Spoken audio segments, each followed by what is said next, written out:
Buongiorno, benvenuti a Sveglia Trieste, le 7 del mattino. Oggi avremo ospiti in studio Pierpaolo Roberti, assessore regionale alla sicurezza e alle autonomie locali, e Roberto Cosolini, consigliere regionale del Partito Democratico. Quindi se vorrete dialogare con i nostri ospiti potrete farlo come sempre, come facciamo sempre nella nostra trasmissione, chiamandoci qui in diretta oppure scrivendoci una mail. Così potete fare anche per fare le vostre segnalazioni. Cominciamo subito la nostra rassegna stampa dalla pagina del Tempo con il sito dell'Osmerarpa regionale. Vediamo che tempo farà in queste giornate. C'era annunciato questo cambiamento del meteo, questo fronte fresco. Allora vediamo se effettivamente sarà così nel fine settimana. Situazione generale: oggi una saccatura atlantica determinerà l'afflusso sulla regione di correnti umide sud-occidentali in quota e di scirocco nei bassi strati. Venerdì e sabato la presenza di aria fredda in quota favorirà l'instabilità residua sui monti, mentre da domenica il tempo sarà più stabile grazie al consolidamento di un promontorio anticiclonico. Quindi vediamo la situazione di oggi e dei prossimi giorni. Cielo coperto oggi con probabili rovesci temporali che si presenteranno a più riprese nel corso della giornata. In genere le piogge saranno intense sulle Alpi e in pianura, molto intense sulle prealpi e da moderate ad abbondanti sulla costa. Localmente sarà possibile qualche rovescio temporale più forte. Su bassa pianura e costa soffierà scirocco sostenuto o moderato in pianura. In quota soffierà vento moderato da sud, anche sostenuto sulle prealpi. Vediamo rapidamente il quadro di venerdì e sabato in avvicinamento al weekend. Allora, domani nella notte e al mattino cielo in prevalenza nuvoloso con residue piogge deboli o moderate, poi tempo in miglioramento con cielo poco nuvoloso su pianura e costa e variabile in montagna. Nella prima parte della giornata soffierà bora moderata sulla costa con raffiche sostenute a Trieste, in calo poi però dal pomeriggio. Sabato su pianura e costa cielo in prevalenza poco nuvoloso, sulla zona montana variabilità con maggiore nuvolosità nel pomeriggio quando saranno possibili rovesci sparsi e qualche temporale. Sulla costa soffierà ancora bora moderata, fresco di notte in pianura e sui monti rispetto al periodo. E poi uno sguardo a domenica con cielo in prevalenza poco nuvoloso, venti a regime di brezza, fresco di notte in pianura e sui monti rispetto proprio al periodo che stiamo attraversando. Allora, queste le previsioni meteo. Andiamo a vedere le prime pagine dei quotidiani e cominciamo come facciamo sempre dal Piccolo di Trieste. Si torna sul caso dell'anziana uccisa, la signora Tregnaghi, lo ricorderete, uccisa, ci sono nuovi indizi, l'omicidio di Isabella Tregnaghi in via delle Beccherie, analizzati i cellulari dell'indagata Erika Podmenic. Le immagini inedite, la donna è alle spalle della padrona di casa e stringe un foulard verde. 3 cellulari al vaglio per ricostruire i rapporti tra Erika Podmenic e la sua vittima, l'anziana Isabella Tregnaghi, accoltellata alla gola il 31 marzo nell'appartamento di via delle Beccherie, ma anche per capire se l'omicida avesse cercato di irretire altre persone, oltre alle 2 donne che avrebbe narcotizzato con del sonnifero sciolto nel caffè per poi derubarle dei gioielli. Sotto la lente degli inquirenti finito anche il cellulare del compagno di Podmenic che risulterebbe estraneo ai fatti contestati. Ci sono anche degli approfondimenti. Allora, la novità delle strutture dal Maggiore fino a Cattinara, come cambiano i 2 ospedali, andremo a vederlo nelle pagine interne. Poi più luci agli incroci, analisi del traffico, ecco i nuovi semafori. Dipendente ruba al supermarket, sparita merce per 100.000 euro, 10 denunciati. Trentenne è accusata di consegnare i prodotti alle famiglie rom di Ponziana dal supermarket dove lavorava, 10 i denunciati. Si parla anche dei nodi della politica, della crisi in regione. Oggi a Roma il vertice Meloni-Fedriga e ne parleremo anche nella trasmissione di oggi. Poi intervista all'europarlamentare Ciriani, il fratello del ministro. Ciriani: sulla crisi c'è in ballo solo la sanità, cambi il metodo. Qui vediamo la foto, chiusi i passaggi davanti alla stazione, il sindaco di piazza: erano una latrina, non li riapro più, tombati sottopassi pedonali in piazza Libertà, le operazioni di chiusura dei sottopassi appunto in piazza Libertà vicino alla stazione. Il polo di ricerca di Generali, stanziati 20 milioni, Friulia entra in Agorai, e qui vediamo Palazzo Carciotti visto dall'alto. Sempre tornando in retroscena, analizzati da Bertini sul Piccolo. Il terzo mandato è un teatrino, Fratelli d'Italia finge, neppure la Lega ci crede. E poi ancora lo sport si ferma per Benvenuti, l'ultimo saluto al grande campione, oggi a Roma i funerali. Vediamo ancora delegazione UE in visita, spari dell'IDF, questa è una notizia che troveremo un po' su tutti gli altri quotidiani, colpi in aria, poi arrivano le scuse, il ministro Tajani inaccettabile. E poi il commento: la violenza di Netanyahu a Gaza oltre il punto di non ritorno. Diamo uno sguardo ancora alla pagina di Gorizia, Monfalcone, taser ai vigili, parte il test, questo accade a Monfalcone, i nuovi dispositivi tedeschi sbloccati dal Ministero dell'Interno, le pistole previste in dotazione a 2 agenti della Polizia Municipale fino a novembre. Caos targhette sempre a Monfalcone nei condomini, serve la proroga sui civici interni, una piccola rivoluzione, l'obbligo di numerazione dei civici interni ai palazzi potrebbe coinvolgere numerose famiglie nel comune appunto di Monfalcone.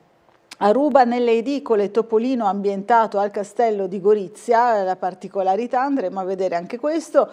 Gorizia ad agosto il via alla sostituzione di 7.000 lampioni, arrivano i LED.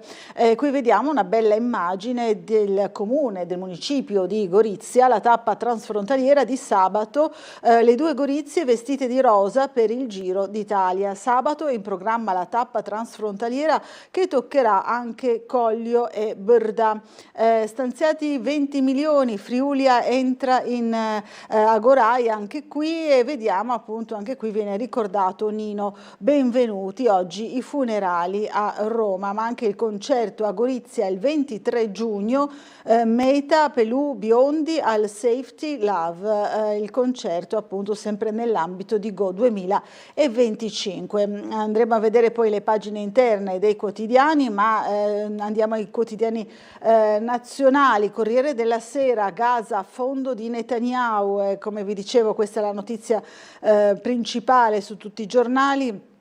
Offensiva fino al controllo, spari a una delegazione UE, protesta Roma, tensioni sull'Ucraina al G7, no degli Stati Uniti a un ulteriore sostegno, Putin nel Kursk, i 2 volontari italiani morti battendosi per Kiev, i partiti da Cagliari e Palermo, Antonio Mardridi e Emanuel Mameli avevano 35 e 25 anni.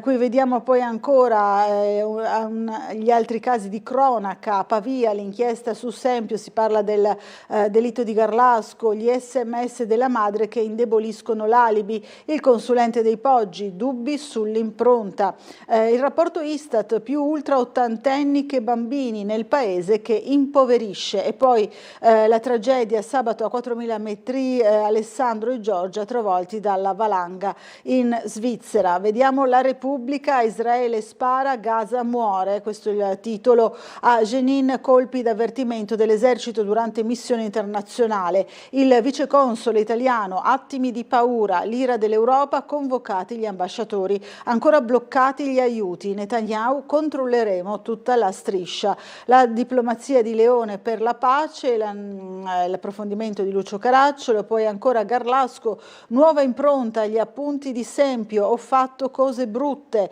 una nuova impronta di sangue, la numero 10 al centro dell'indagine sul delitto di Garlasco, si andrebbe a sommare alla traccia numero 33 quella della mano di Andrea Sempio, l'ultimo indagato per l'omicidio di Chiara Poggi avvenuto il 13 agosto del 2007 in provincia di Pavia. Nella spazzatura della casa di Sempio sono stati trovati appunti in cui avrebbe scritto di aver fatto cose brutte da non immaginare. Tangenti, arrestato il sindaco di Sorrento, tra gli indagati Lello il sensitivo. Poi ancora vediamo qui questa bella foto dei Beatles, ecco perché i Beatles hanno cambiato il mondo. Ancora il documento delitto Mattarella e la pista nera nell'agenda Falcone. La Stampa, Jenin, tensione Italia-Israele, colpi dell'esercito israeliano contro i diplomatici stranieri, italiani, convoca l'ambasciatore di Tel Aviv. Salviamo Nivin, se Roma resta a guardare, la bimba palestinese curata e rispedita a Gaza con altri minorenni feriti dai bombardamenti. Gli Stati Uniti, suprematismo, Trump, il Sud Africa smetta di uccidere i bianchi. Questa è l'uscita nuova, insomma, del Presidente degli Stati Uniti. Soldi del ponte tolti alle strade. Salvini dirotta su Messina i fondi per la sicurezza delle infrastrutture provinciali.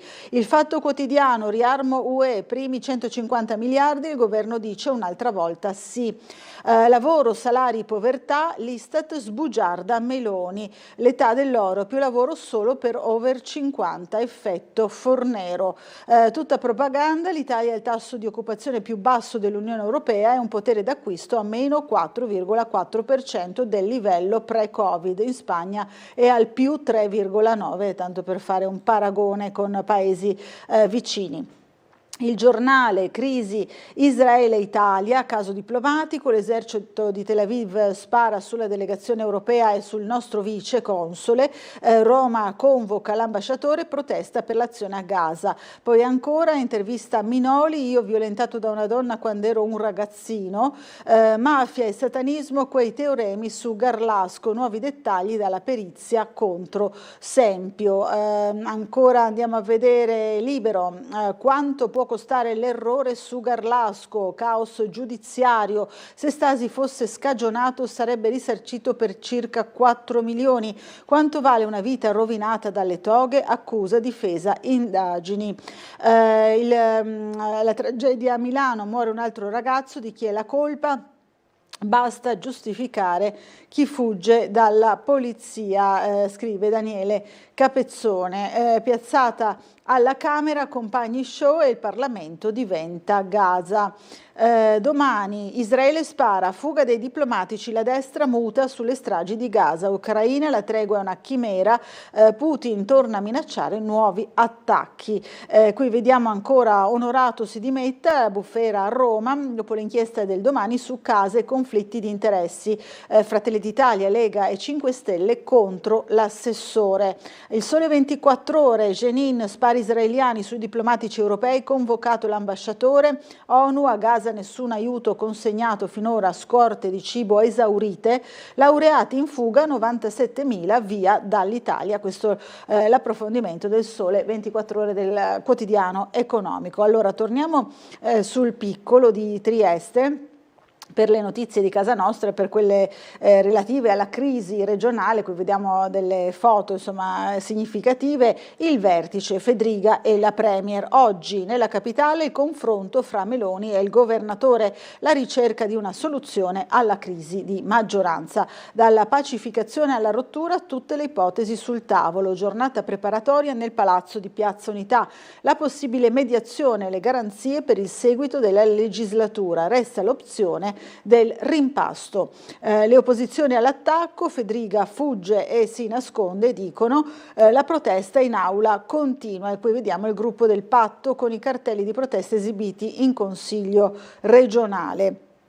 Anche noi ci siamo occupati di questo ieri con ben 2 servizi realizzati dal nostro Bernardo Gulotta, che ha seguito i lavori. Allora vediamo il primo, insomma il caos che c'è stato in aula con la protesta appunto da parte delle opposizioni. Vediamo.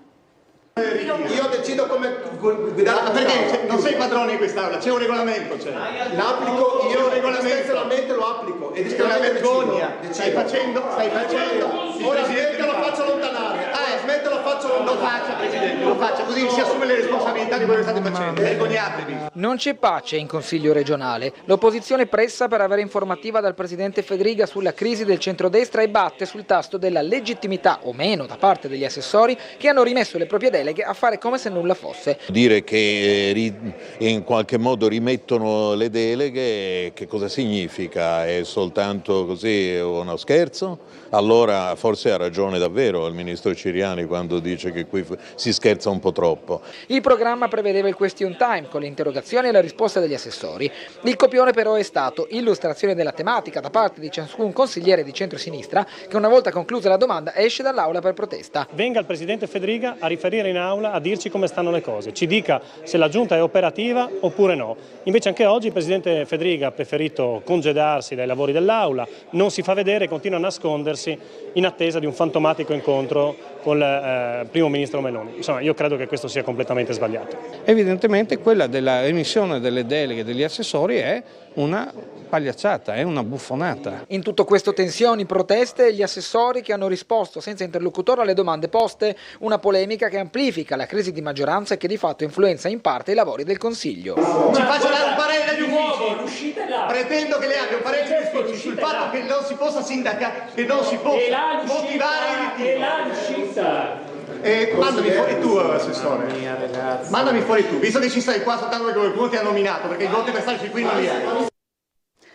Avremo anche proprio l'assessore Pierpaolo Roberti qui in studio nella nostra trasmissione di oggi e anche il consigliere Roberto Cosolini, che invece però non abbiamo visto nel dibattito che c'è stato in aula, ma torniamo appunto sul giornale, poi vediamo anche il prossimo servizio. C'è l'intervista ad Alessandro Ciriani, l'eurodeputato di Fratelli d'Italia, che interviene dopo le parole del fratello ministro che hanno acceso gli animi. Sulla salute non ci hanno ascoltati, lui dice il terzo mandato non c'entra, il problema è sulla sanità, serve attenzione agli operatori. L'annuncio di Riccardi, un segnale distensivo, il cross sede universitaria. Ancora il ministro vuole la regione, questa è l'analisi dell'ex vicegovernatore Moretton, intanto finirà a Tarallucci e Vino, questa è la sua previsione. Terzo mandato, trattativa bluff a cui non crede neanche la Lega, pareri a mezza voce ma autorevoli raccolti in transatlantico, una messa in scena a favore dei media che conviene a tutti. Questa è la trattativa che viene definita bluff sul terzo mandato, ma rivediamo insieme appunto il servizio realizzato sempre dal nostro Bernardo Gulotta su questa protesta eclatante dei consiglieri di opposizione con la scritta premiato poltronificio Fedriga e Sofà. Vediamo.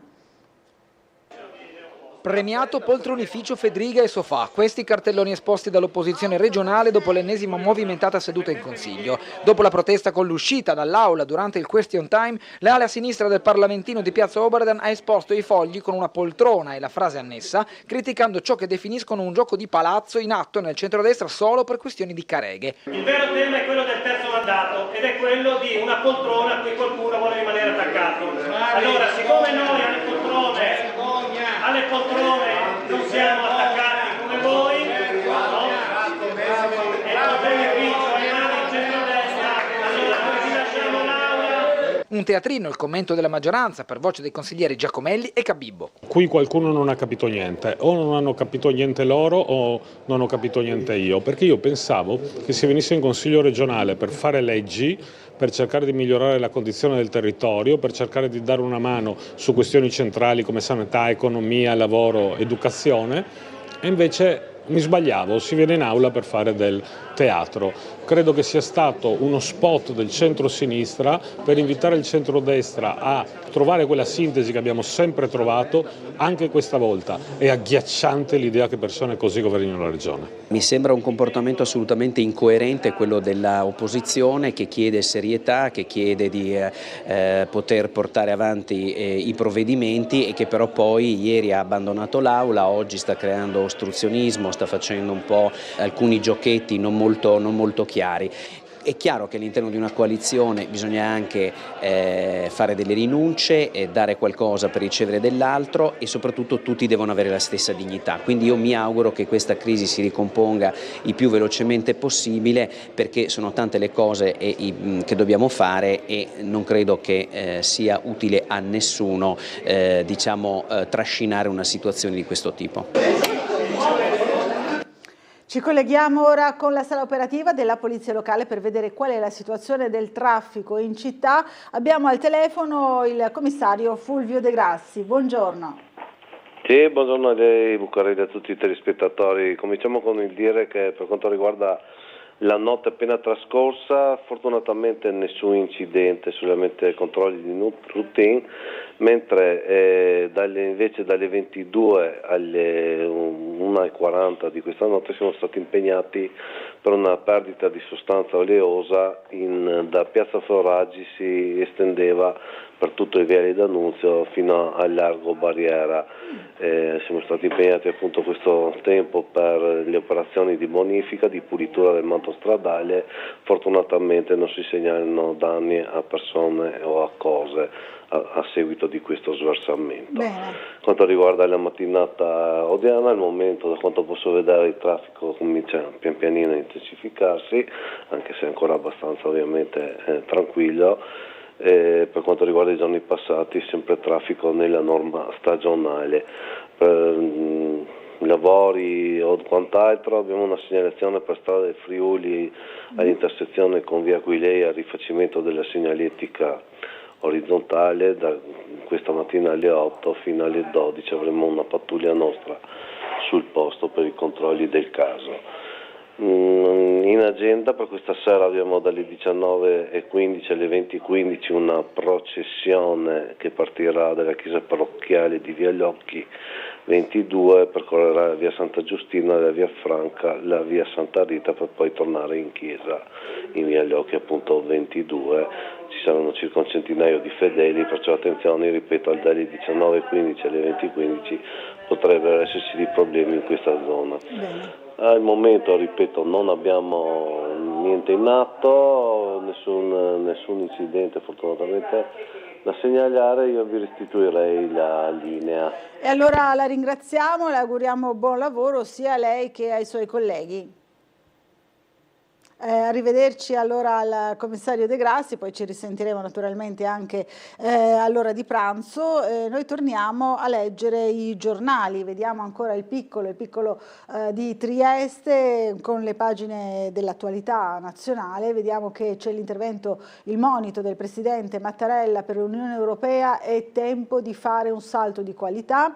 Poi ancora, l'abbiamo già visto anche in altre prime pagine, la mazzetta intascata a cena, arrestato il sindaco di Sorrento, Massimo Coppola, colto in flagranza al ristorante. L'indagine su presunte irregolarità nell'assegnazione delle gare d'appalto. Saltiamo le pagine pubblicitarie, andiamo alla crisi di Gaza, le crisi internazionali. L'IDF spara colpi d'avvertimento durante una visita di diplomatici, questo è il fatto grave in tutte le prime pagine. A Jenin era presente anche il viceconsole italiano. La condanna dell'Unione Europea che convoca l'ambasciatore, poi le scuse di Israele. Netanyahu apre a una tregua, altri raid e morti nella striscia. La violenza di Netanyahu a Gaza oltre il punto di non ritorno, è ora che l'Occidente si muova. E l'analisi: 50.000 morti, gran parte donne, bimbi, anziani, alimentano l'odio anti-israeliano e ingrossano le fila di Hamas.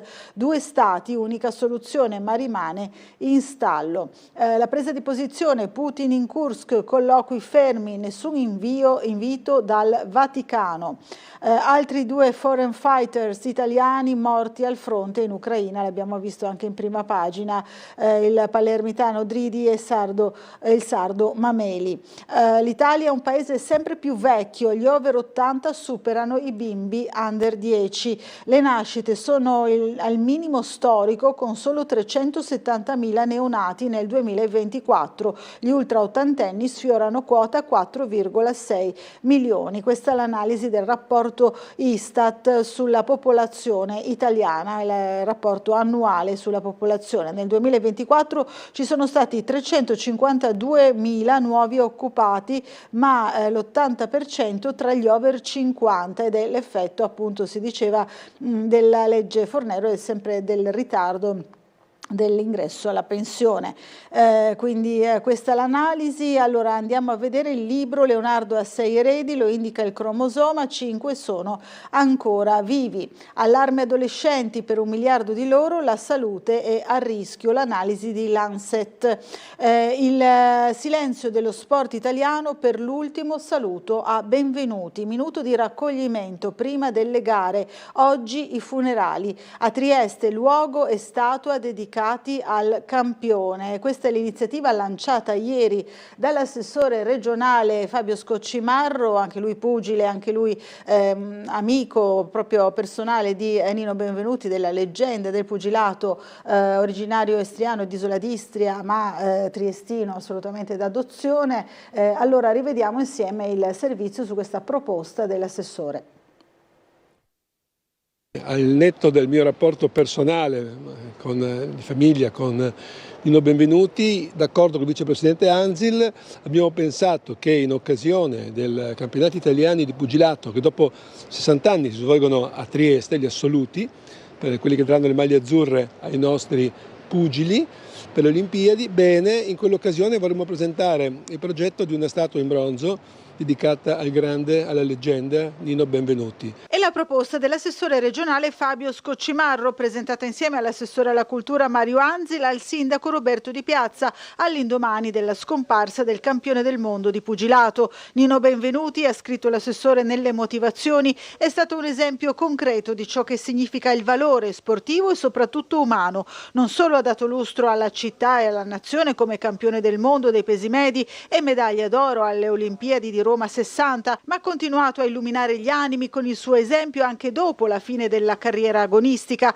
andando in aiuto morale ed economico dei suoi ex avversari affrontati sul ring, Griffith e Monzon, che si trovavano in condizioni difficili, dimostrando uno spirito sportivo e solidaristico. Un concorso di idee permetterà dunque di realizzare una statua bronzea in onore di Nino Benvenuti, da installare poi in un luogo significativo di Trieste. Il cittadino onorario Nino Benvenuti, nonché sportivo del secolo della provincia di Trieste, abbia la giusta considerazione, il giusto omaggio con un monumento importante a lui dedicato. Dove lo deciderà la città, lo decideranno i cittadini, lo deciderà il sindaco, ma potrebbe essere a Barcola, dove gli sportivi e lui andavano a correre, nel Porto Vecchio riqualificato, comunque un monumento importante, perché è un grande orgoglio per noi aver avuto questo figlio di Istria poi naturalizzato triestino.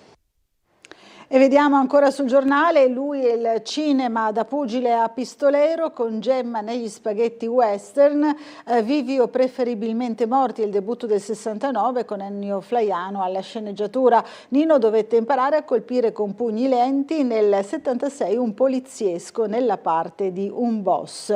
Vediamo ancora la CISL regionale, conferma Monticco, la povertà cresce, impegno sui salari. Il congresso si è concluso a Trieste con l'acclamazione del segretario. Serve lavoro stabile e di qualità, anche con forme contrattuali nuove. Anche noi ieri abbiamo intervistato il riconfermato segretario regionale della CISL, Alberto Monticco, che ha il terzo mandato e indica le priorità: orari sostenibili, sicurezza degli appalti e nuove alleanze. Rivediamo insieme il servizio di Umberto Bosazzi. Alberto Monticco, riconfermato stamani segretario CISL per il Friuli Venezia Giulia al termine del congresso regionale, così delinea l'impegno proprio e del direttivo a livello interno. Vogliamo continuare sul discorso del ricambio generazionale e di insistere sulla vicinanza fra la struttura e i territori, perché nei territori ci sono i problemi e i luoghi di lavoro. Da un punto di vista contrattuale, quello di continuare a implementare lo strumento della contrattazione anche con delle cose innovative, come stiamo cercando di fare unitariamente con la Regione, perché con la contrattazione siamo convinti di poter risolvere o di almeno aiutare a risolvere alcuni dei problemi che vanno dalla conciliazione al salario e alla sicurezza. Per quanto concerne invece le sfide che il sindacato affronterà, o per meglio dire continuerà ad affrontare, queste quelle più pressanti. Ma sicuramente ormai è una tematica che è nazionale ma è trasversale, è quella della salute e sicurezza sul lavoro. Anche in Friuli Venezia Giulia in questa prima parte di 2025 abbiamo già avuto 5 incidenti mortali, quindi sicuramente una riflessione se gli strumenti che stiamo utilizzando sono quelli più appropriati va fatta. L'altra è quella della povertà e dei salari. Infine Monticco analizza, non senza allarme, la situazione della giunta regionale, anche alla luce della crisi e di un rapporto complessivamente proficuo.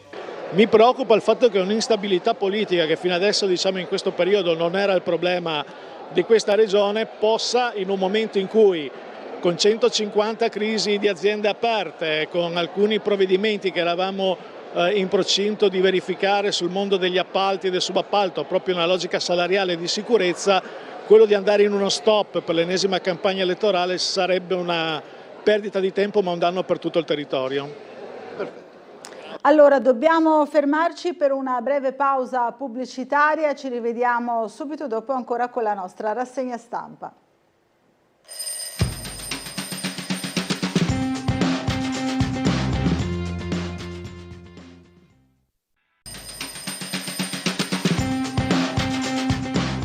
Bentornati in diretta, 7:34 del mattino, torniamo sulla nostra rassegna stampa, andiamo a vedere le notizie all'interno del piccolo della pagina regionale. Premialità ai sanitari, i sindacati di Asugi sono ancora spaccati sulla trattativa, l'attacco della CGIL, è sbagliato privatizzare il pronto soccorso, ancora sempre dalla regione ma per quanto riguarda Trieste, in particolare Palazzo Carciotti, Friulia entra nel progetto Agorai, la regione stanzia 20 milioni. La holding parteciperà alla società creata da Generali per la ricerca sull'intelligenza artificiale nel futuro polo di Palazzo Carciotti. Protezione civile, ok alla tutela legale. Il Consiglio approva nella legge Omnibus la norma a favore di sindaci e volontari qualora coinvolti in inchieste giudiziarie, una vicenda che ha fatto molto discutere. Il caso 2 anni fa per rinviati a giudizio per omicidio colposo, il primo cittadino è il caposquadra di Preone. Il femminicidio Cecchettin, Turetta, ci fu crudeltà, dalla Procura di Venezia appello contro la sentenza. Il giovane condannato all'ergastolo per aver ucciso Giulia ma senza aggravante, la ragazza colpita con 75 coltellate. Il ricorso presentato anche per stalking. La famiglia di Giulia, questo passo ci rincuora, serve giustizia vera. Andiamo ancora avanti, schianto in A4, ieri muore a 79 anni, lavorava per integrare la pensione. Incidente tra il mezzo dell'anziano e un tir. Emilio Gambon arrotondava un contratto part-time. Vediamo ancora il delitto di Garlasco, Sempio, i 15 punti dell'impronta e quei fogli trovati nella spazzatura. La procura, ulteriori indagini per individuare il DNA a riscontro, le frasi su carta cartocciata, ho fatto cose brutte. Stefania K aveva invidia per Chiara, focus sulla nuova test. Ventenne muore in moto, fuggiva dalla volante a Milano, incrociata nella notte. Abusi su giocatrici, allenatore in arresto. Nel modenese minorenni le presunte vittime. L'agricoltura, nuova irrigazione per i campi di Petrovia, sistema da 15 milioni, coinvolti 20 grandi produttori. Andiamo ancora avanti, vediamo che la Slovenia accoglie Uber, a Lubiana tassisti in allarme, l'operatore americano inizia dalla capitale e poi andiamo alla pagina alle pagine di Trieste, della cronaca di Trieste, vediamo che c'è un'analisi dei nuovi semafori. Possiamo vedere sul piccolo, ecco qui, luce agli incroci e analisi del traffico. Edison avvia il rinnovo dei semafori da quando appunto è il gestore nuovo. In arrivo pulsanti di chiamata, segnali acustici e telecamere per regolare le onde verdi in base ai flussi. Opera da 1,39 milioni e 9 mesi di lavori a partire dall'estate. Previste limitazioni alla circolazione. Il project financing per l'illuminazione pubblica che era già stato annunciato ma ora entra, diciamo così, nel dettaglio. Troviamo tutto oggi sul piccolo. C'è anche questo caso di furti ripetuti. Allora, furto al market della dipendente, sparita merce per 100.000 euro. La trentenne è accusata di consegnare i prodotti alle famiglie rom di Ponziana, 10 denunciati, pacchi di pasta, riso, sughi, carne, biscotti, marmellate, formaggi, salumi, olio, eccetera. Insomma, la donna è ripresa dalle telecamere, portava le derrate ai pluripregiudicati. Finiva tutto e sistematicamente dagli scaffali del supermercato ai frigo e alle dispense delle abitazioni Ater di un'unica famiglia rom, ben nota alle cronache non solo locali ma anche regionali, e questo grazie alla complicità di una dipendente del punto vendita, una trentenne triestina. Non ha precedenti a Trieste, non a questo livello perlomeno, il clamoroso furto scoperto dai carabinieri al discount Ins in via Zorutti nel rione di Ponziana. Ponziana. Si tratta di un vero e proprio saccheggio perpetrato nel giro di un anno, settimana dopo settimana, mese dopo mese, del valore di circa 100.000 euro. Questa cifra, la cifra riportata appunto negli atti. I militari dell'Arma che hanno indagato sul caso hanno denunciato a piede libero per il reato di furto aggravato in concorso complessivamente 10 persone. Scooterista uscito dal coma dopo lo schianto al semaforo, l'incidente davanti alla cartiera di San Giovanni di Duino, ne abbiamo parlato anche noi, fortunatamente insomma sta meglio. Marciapiedi con le auto parcheggiate, multe a raffica, via Montecucco succede, poi ancora in via Rossini, Ponte Curto va in pausa per una mattinata, pulizia generale, pitturazione dell'impalcato e manutenzione ma del tutto ordinaria, ecco perché il Ponte Curto ieri è rimasto chiuso per qualche ora. Ancora andiamo avanti a vedere, saltiamo le pagine del weekend, trovate tutto l'inserto oggi, poi magari daremo uno sguardo. Volevo andare ancora invece alle analisi nuove, indagini riguardo l'anziana uccisa in via delle Beccherie, al setaccio la memoria di 3 cellulari. Le indagini sull'omicidio di Isabella Tregnaghi avvenuto il 31 marzo. La procura dispone accertamenti sui telefoni di Erika Podmenic, del suo compagno e della vittima. Le immagini, la donna di 57 anni alle spalle della padrona di casa e stringe un foulard verde. Qui vediamo un fotogramma davvero impressionante. L'indagata è accusata di aver narcotizzato e derubato dei gioielli a altre 2 conoscenti. Il legale, la mia assistita, ribadisce di avere dei vuoti di memoria sul fatto.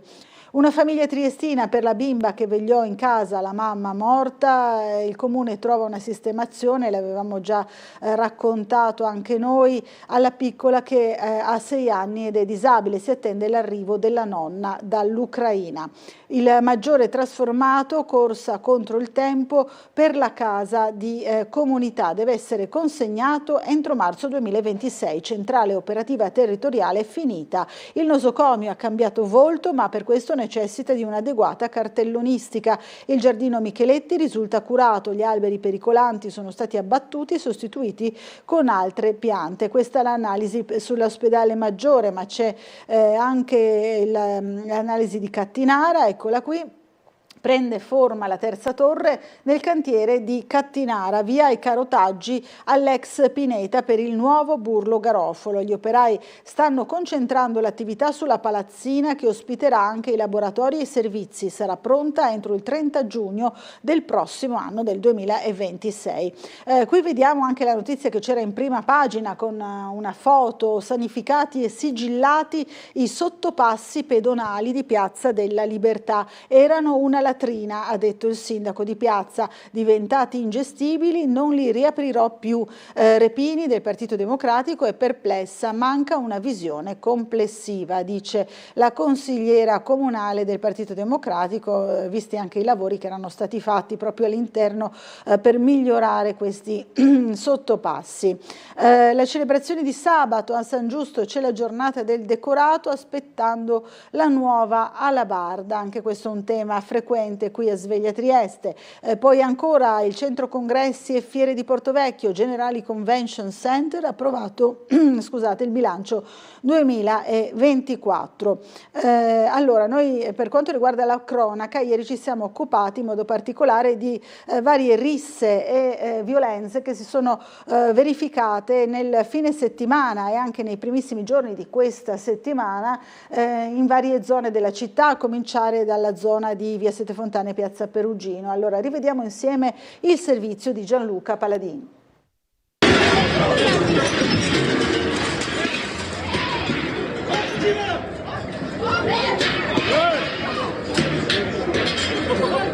Non si placano gli episodi di violenza a Trieste. In tutti i casi uno dei protagonisti è l'abuso di alcol. Le immagini si riferiscono a una rissa scoppiata in Piazza Venezia nella tarda serata di sabato scorso.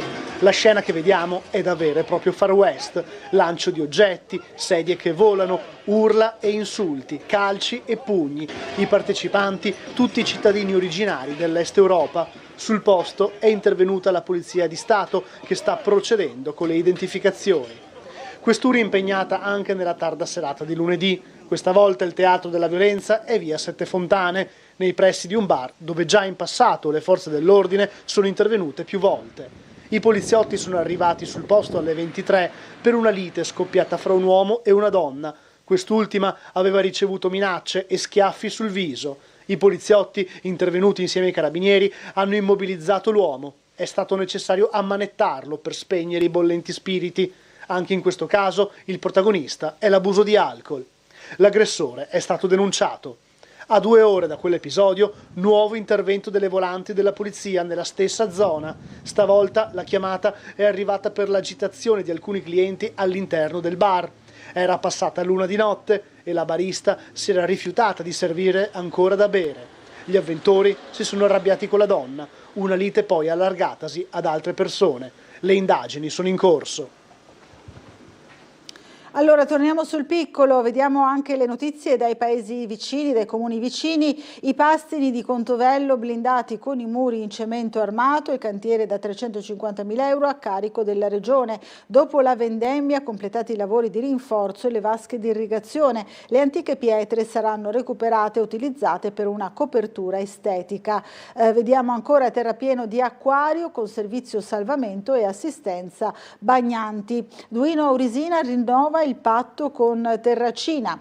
In 4 edifici comunali vediamo ancora a Muggia interventi energetici per quasi 640.000 euro. Andiamo alle pagine della cultura del piccolo, vediamo che si parla del cartellone di Go 2025, Ermal Meta, Pelù e altri al Safety Love. Ci saranno anche Mario Biondi, Serena Brancale, John Tile e Settembre. Appuntamento il 23 giugno, concerto corale a Gorizia per la sicurezza sul lavoro. Qui vediamo Piero Pelù. Poi ancora Enkbat, il Rigoletto a Trieste stava nel mio cuore da anni, parla appunto il baritono mongolo Enkbat, intervistato dal piccolo. Trieste, la società civile chiama raccolta in difesa dei civili colpiti a Gaza. L'appello, lo storico Marcello Flores e le 4 ragioni alla base della mobilitazione annunciata per martedì prossimo 27 maggio. Andiamo ancora a vedere sempre nella pagina delle culture, vediamo che c'è stata la presentazione di Trieste Estate, 3 volte Tosca, Morricone e Bosso nel programma Trieste Estate 2025. La rassegna estiva del comune svelata ieri, decine di eventi in tutta la città, coinvolti musei, teatri, associazioni e ci racconta nuovamente tutto il nostro Umberto Bosazzi, che ha realizzato proprio il servizio relativo alla presentazione di Trieste Estate. Vediamo se possiamo rivedere insieme il servizio. Cosa significa anche avere rispetto?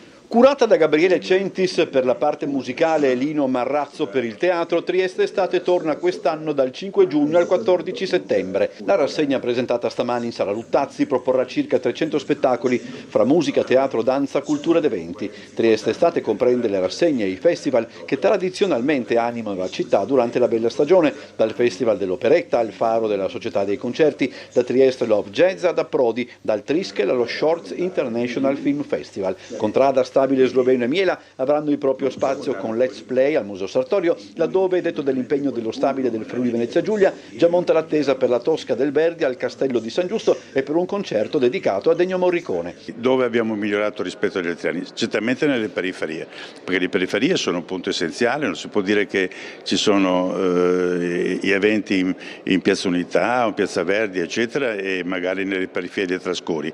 Le periferie sono coperte, soprattutto l'altipiano ad esempio, dove sono stati apprezzati l'altro anno alcuni eventi che non si facevano. Alla presentazione del cartellone, che per gli eventi che rientrano nella sezione fuori centro può contare su Hangar Teatri, ha preso parte il neopresidente di Federalberghi Maurizio Giudici, segno che anche i nuovi vertici della categoria sposano l'assioma cultura-turismo essenziale per una città come Trieste. Tutto fa turismo in città, non solo la ricettività, quindi oggi sentiamo sicuramente la necessità di una interazione con gli stakeholder che a vario titolo intervengono nel sistema turistico proprio per massimizzare e mettere in rete i prodotti che Trieste può offrire e che magari oggi non sono collegati perfettamente al sistema turistico. Allora, torniamo a leggere i giornali, in particolare sul sito online del Corriere della Sera c'è la notizia della notte, viene data come ultima ora: Washington, 2 membri dell'ambasciata israeliana uccisi al museo ebraico, fermato un uomo, urlava Palestina libera. Questa è l'ultima notizia della notte, ma andiamo proprio al Corriere della Sera, vediamo che in primo piano c'è proprio il Medio Oriente in fiamme. Netanyahu: controlleremo Gaza, spari in aria durante la missione UE. Il premier: disposti alla tregua per gli ostaggi, ma la distribuzione degli aiuti ai civili della striscia è ferma. Ancora Jenin: atto deliberato oppure avvertimento, la doppia versione sui colpi ai delegati. Ancora PD e 5 Stelle contro il governo, complici, ma Crosetto dice: su Israele noi equilibrati. Bocciata la mozione anti-Netanyahu proposta dalle opposizioni. Il centrodestra: negoziati. Bagno di folla per Papa Leone, il mondo ferito da odio e guerra. L'udienza generale in piazza San Pietro davanti a 40.000 fedeli, dolore per Gaza. Qui vediamo un'immagine, la pace a pezzi. Come Francesco parlò di guerra a pezzi, così il Vaticano tenta ora di avviare negoziati e la strategia torna nelle mani di Parolin. Andiamo ancora avanti, Ucraina, nuove tensioni al G7, Putin visita il Kursk liberato, fra virgolette. Mosca: ancora nessuna proposta di mediazione dal Vaticano, Rubio assolve lo zar. Territori, neutralità, disarmo quasi totale, le variazioni minime di pretese immutabili e l'approfondimento sulle posizioni della guerra in Ucraina. Le richieste russe sono le stesse da oltre 3 anni. Uccisi dai russi 2 combattenti italiani, la guerra dei volontari sul fronte ucraino. Avevano 25 e 35 anni, arrivavano dalla Sardegna e dalla Sicilia. Un primo round di trattative da tenere in Vaticano, i passi di Meloni con gli Stati Uniti e Unione Europea. Mattarella: nuovo avviso all'Unione Europea, c'è bisogno di un salto di qualità, riarmo lontano dalla mia cultura, dice il Presidente, ma è fondamentale l'incontro con von der Leyen. Ancora avanti, sempre sul Corriere della Sera, Trump imboscata a Ramaphosa con le falsità sul genocidio bianco. Il leader degli Stati Uniti mostra video violenti contro gli afrikaner, il presidente sudafricano estremisti. Trump sostiene da tempo che in Sudafrica è in atto un genocidio degli agricoltori bianchi che fuggono dal paese e vengono accolti come rifugiati negli Stati Uniti. Bonafede, Crimi, Fico e Taverna, la pattuglia di ripescati dei 5 Stelle, sia al terzo mandato con le nuove regole, chance candidatura anche per Appendino e Raggi. Questo accade nel Movimento 5 Stelle. L'editore: Milano non mi candido, Cairo vado sempre a votare, lo farò anche per i referendum. Teleguidato, inesperta la campagna di Genova tra accuse e veleni incrociati, sfida Picciocchi Salis, in campo largo c'è ma non si mostra insieme. Andiamo a vedere ora il piccolo nell'edizione dell'Isontino, scorriamo velocemente le notizie appunto che abbiamo già visto nelle pagine regionali dell'attualità. Qui c'è la pagina di Gorizia, in arrivo 7.000 punti luce a LED, le prime sostituzioni ad agosto. Sta per prendere il via il maxi appalto che abbraccia tutta la città con 60.000 metri di linee aeree. Sta per prendere in via quindi questa partita dell'illuminazione pubblica in centro e in periferia. Qui ci sono i protagonisti, l'assessore e il sindaco. Un percorso lungo 6 anni fra ricorsi e controricorsi, l'iter ad ostacoli. Ancora, l'abbiamo visto in prima pagina, le 2 Gorizie sono vestite di rosa, ecco la viabilità per il Giro d'Italia, ultimate le ordinanze con i divieti di sosta e di transito, il palco sarà collocato a cavallo del confine. Sabato al via il triathlon Città di Gorizia nell'area sportiva della Campagnuzza. Allora, ancora rapidamente, dopo la pagina del weekend a Monfalcone, obbligo dei numeri civici interni, i condomini condomini chiedono la proroga. Partite le prime lettere d'avviso, gli amministratori di stabili temono spese e consultano un legale. Per chi non si allinea, sanzioni fino a 600 euro. Questo accade a Monfalcone, sportello amianto superfluo, Cisint replica siamo in una rete. L'opposizione attacca, il centrosinistra punta poi il dito sul CRUA ancora da potenziare, sul centro di ricerca universitario mai decollato e sul silenzio in merito al decreto vergogna. Allora, noi ieri ci siamo invece occupati per quanto riguarda Trieste della nuova realizzazione a Barcola della cosiddetta Bau Beach, la spiaggia dedicata agli amici a quattro zampe, che aprirà in via provvisoria proprio a giugno, quindi in tempo per l'estate. Poi i lavori definitivi saranno conclusi a ottobre più o meno per la Barcolana, ma vediamo insieme il servizio.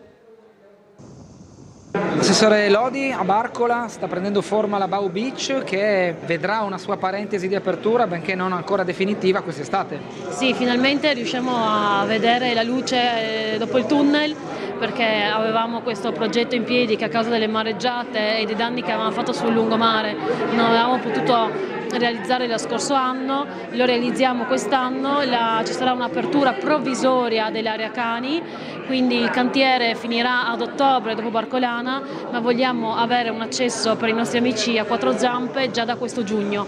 Quindi queste lavorazioni che state vedendo in questi giorni riguardano sostanzialmente l'apertura di questo spazio dedicato agli amici a quattro zampe. Verrà sistemata una discesa che sarà provvisoria, quindi ci tengo a dirlo che non sarà quella definitiva, e ci sarà quindi la possibilità, con una sistemazione di sassolini e ghiaia, di accedere al mare su una spiaggetta. I lavori termineranno, come dicevo, dopo Barcolana per una questione relativa anche alla sistemazione della scogliera Flangiflutti, che verrà quindi sistemata in autunno. Verrà quindi poi anche sistemata tutta una parte di siepe sul lungomare che andrà quindi a terminare le lavorazioni e andrà quindi a definire l'area cani, che sarà ovviamente comunque un'area aperta a tutti. Allora, queste le realizzazioni appunto per quanto riguarda la cosiddetta Bau Beach. Abbiamo una telefonata in linea, la sentiamo subito. Buongiorno. Pronto? Buongiorno. Buongiorno signora, mi sente? Sì, la sento, buongiorno, ci dica, con chi parliamo? Io mi chiamo Elena e abito in via Romagna 42. Sì. Ha capito? Sì. Volevo sapere se sapete le condizioni della via Romagna. I lavori vanno molto a ridento qua. Capito. Ha presente? Come? Sì, sono in atto dei lavori da tanto tempo, dice. Sì. Da molto tempo, Dal 42 siamo bloccati. Ho capito. Io tutto quanto salire per via Cantù o piazza Scorgola. E io scendo ogni tanto a piedi, vado avanti molto a ridendo, molto. Ho capito. Questa è insomma la sua segnalazione. Va bene, giriamo, so che se ne era occupato l'assessore Babuder, no, di questi lavori, se non mi sbaglio. Sì, non lo so signor, Sì. non sono informata. Andiamo a vedere insomma a che punto sono questi lavori che erano necessari e stanno evidentemente provocando parecchi disagi insomma ai residenti. Certo, no? certo. Chiaro. La ringrazio tanto. Grazie buongiorno. a lei Elena, buona giornata. Buongiorno, Speriamo buongiorno. che si velocizzino insomma in qualche modo questi lavori stradali in via Romagna. Allora torniamo un attimo ancora a leggere il giornale, siamo ancora nelle pagine di Gorizia Monfalcone. Qui a Monfalcone la polizia locale sperimenta il taser, test semestrale al via con 2 agenti. Il sottosegretario Molteni ha sbloccato le autorizzazioni a livello ministeriale, il bilancio a novembre. Anna Cisint, consigliera delegata anche alla sicurezza ed europarlamentare, dice: ho chiamato Roma e mancava l'atto per far partire le pistole dalla Germania. Ancora Fasan sul SAD, speculazioni dalla sinistra, ora tutto è ok per quanto riguarda l'assistenza, il lavoro e la cittadinanza, temi caldi alla Fincantieri, affollate le assemblee della CGIL, grande la partecipazione alle iniziative su più turni allestite a Panzano, presenti il segretario nazionale regionale Torelli e referenti locali De Luca e Luxic. Andiamo ancora avanti sempre sul giornale, ancora per qualche istante. A Ronchi ricorda le deportazioni con altre 5 pietre d'inciampo, sabato ci saranno le celebrazioni. Poi ancora sempre nell'Isontino, il centro per minori stranieri fa discutere cittadini preoccupati ma il comune frena. A Turriaco 300 firme per chiedere all'amministrazione un incontro, il sindaco Pieri da decidere il tipo di comunità. Qui la svolta. Allora, siamo preoccupati per la sicurezza del paese, quanto emerso ieri nella conferenza stampa convocata dal Comitato Spontaneo Turriaco Sicura sull'apertura di un centro d'accoglienza di minori stranieri non accompagnati nel centro del paese. I promotori hanno avviato già da circa un mese una petizione, raccolto fino ad oggi circa 300 firme che consegneranno al sindaco Nicola Pieri. Per chi volesse ancora aderire è stato messo a disposizione anche un numero di telefono. Sul portale Turriaco c'è il nuovo progetto per la sede di protezione civile. Ancora sempre tra le pagine del Piccolo andiamo a vedere anche Grado, le prove a Grado, le frecce tricolori anticipano lo show, addetti col naso all'insù, eseguiti sorvoli dai nuovi aerei dello stormo davanti all'isola. In mattinata l'esercitazione a Gorizia in vista del Giro d'Italia, quindi prove generali nel pomeriggio di ieri per l'esibizione di domenica prossima, e sopralluogo al mattino sopra Gorizia per il sorvolo previsto per sabato in occasione del Giro d'Italia di ciclismo, una giornata intensa per i piloti delle frecce tricolori al comando del tenente colonnello Franco Paolo Marocco, mentre al mattino a Gorizia sono stati impegnati solamente 2 piloti per effettuare il sopralluogo. Ieri pomeriggio dinanzi alla spiaggia di Grado principale 9 piloti a bordo di altrettanti aerei hanno fatto le prove per lo spettacolo di domenica. Ci fermiamo per una piccola pausa pubblicitaria, fra pochissimo sarà con noi, è già arrivato in redazione l'assessore regionale Pierpaolo Roberti.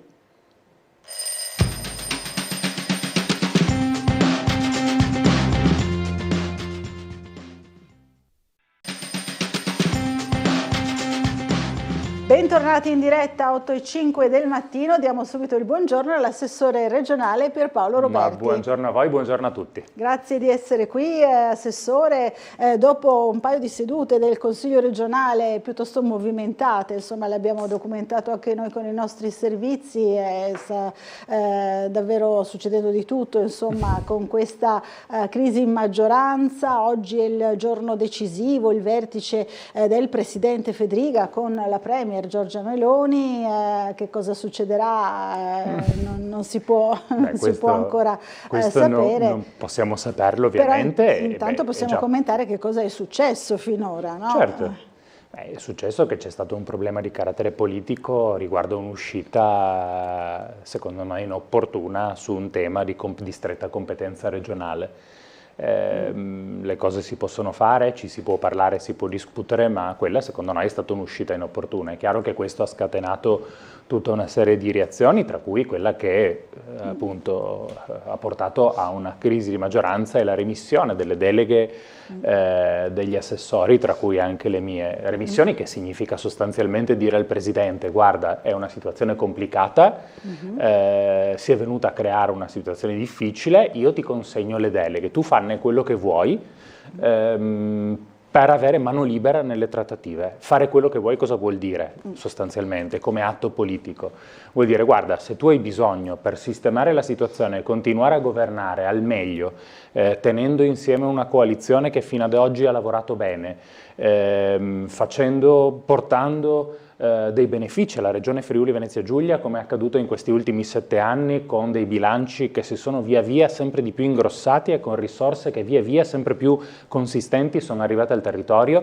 Fai tutto quello che devi fare, e tra quello che puoi fare puoi anche tranquillamente prendere le deleghe di questi 7 assessori e darle in un modo diverso oppure semplicemente sostituirli e mandarli fuori dalla giunta, fanne quello che vuoi, noi ti diamo carta libera. Questo è il segnale. Il Presidente lo potrebbe fare comunque, anche senza quella rimissione delle deleghe, ma il segnale che abbiamo voluto dare è quello: guarda che noi siamo disponibili, fai tutto quello che credi per sistemare le cose. È un sogno assoluto, insomma, è un sostegno Presidente... assoluto politico a un Presidente che fino ad oggi si è dimostrato un Presidente che ha saputo lavorare bene, ma soprattutto penso che sia un atto di fiducia forte della sua giunta, dei suoi assessori, o almeno di praticamente tutta la sua giunta, dei suoi assessori, nel dirgli: guarda che riconosciamo il fatto che se noi siamo riusciti a fare tante cose in questi 7 anni è solo perché abbiamo avuto una figura forte come la tua che ha saputo gestire bene anche situazioni estremamente complesse. Quindi c'è la possibilità, insomma, di una revisione della squadra, di una sistemazione, poi quello il fatto di darle è proprio questo, dargli la possibilità, magari non ci sarà, però dargli la possibilità anche di fare questo se lo ritiene.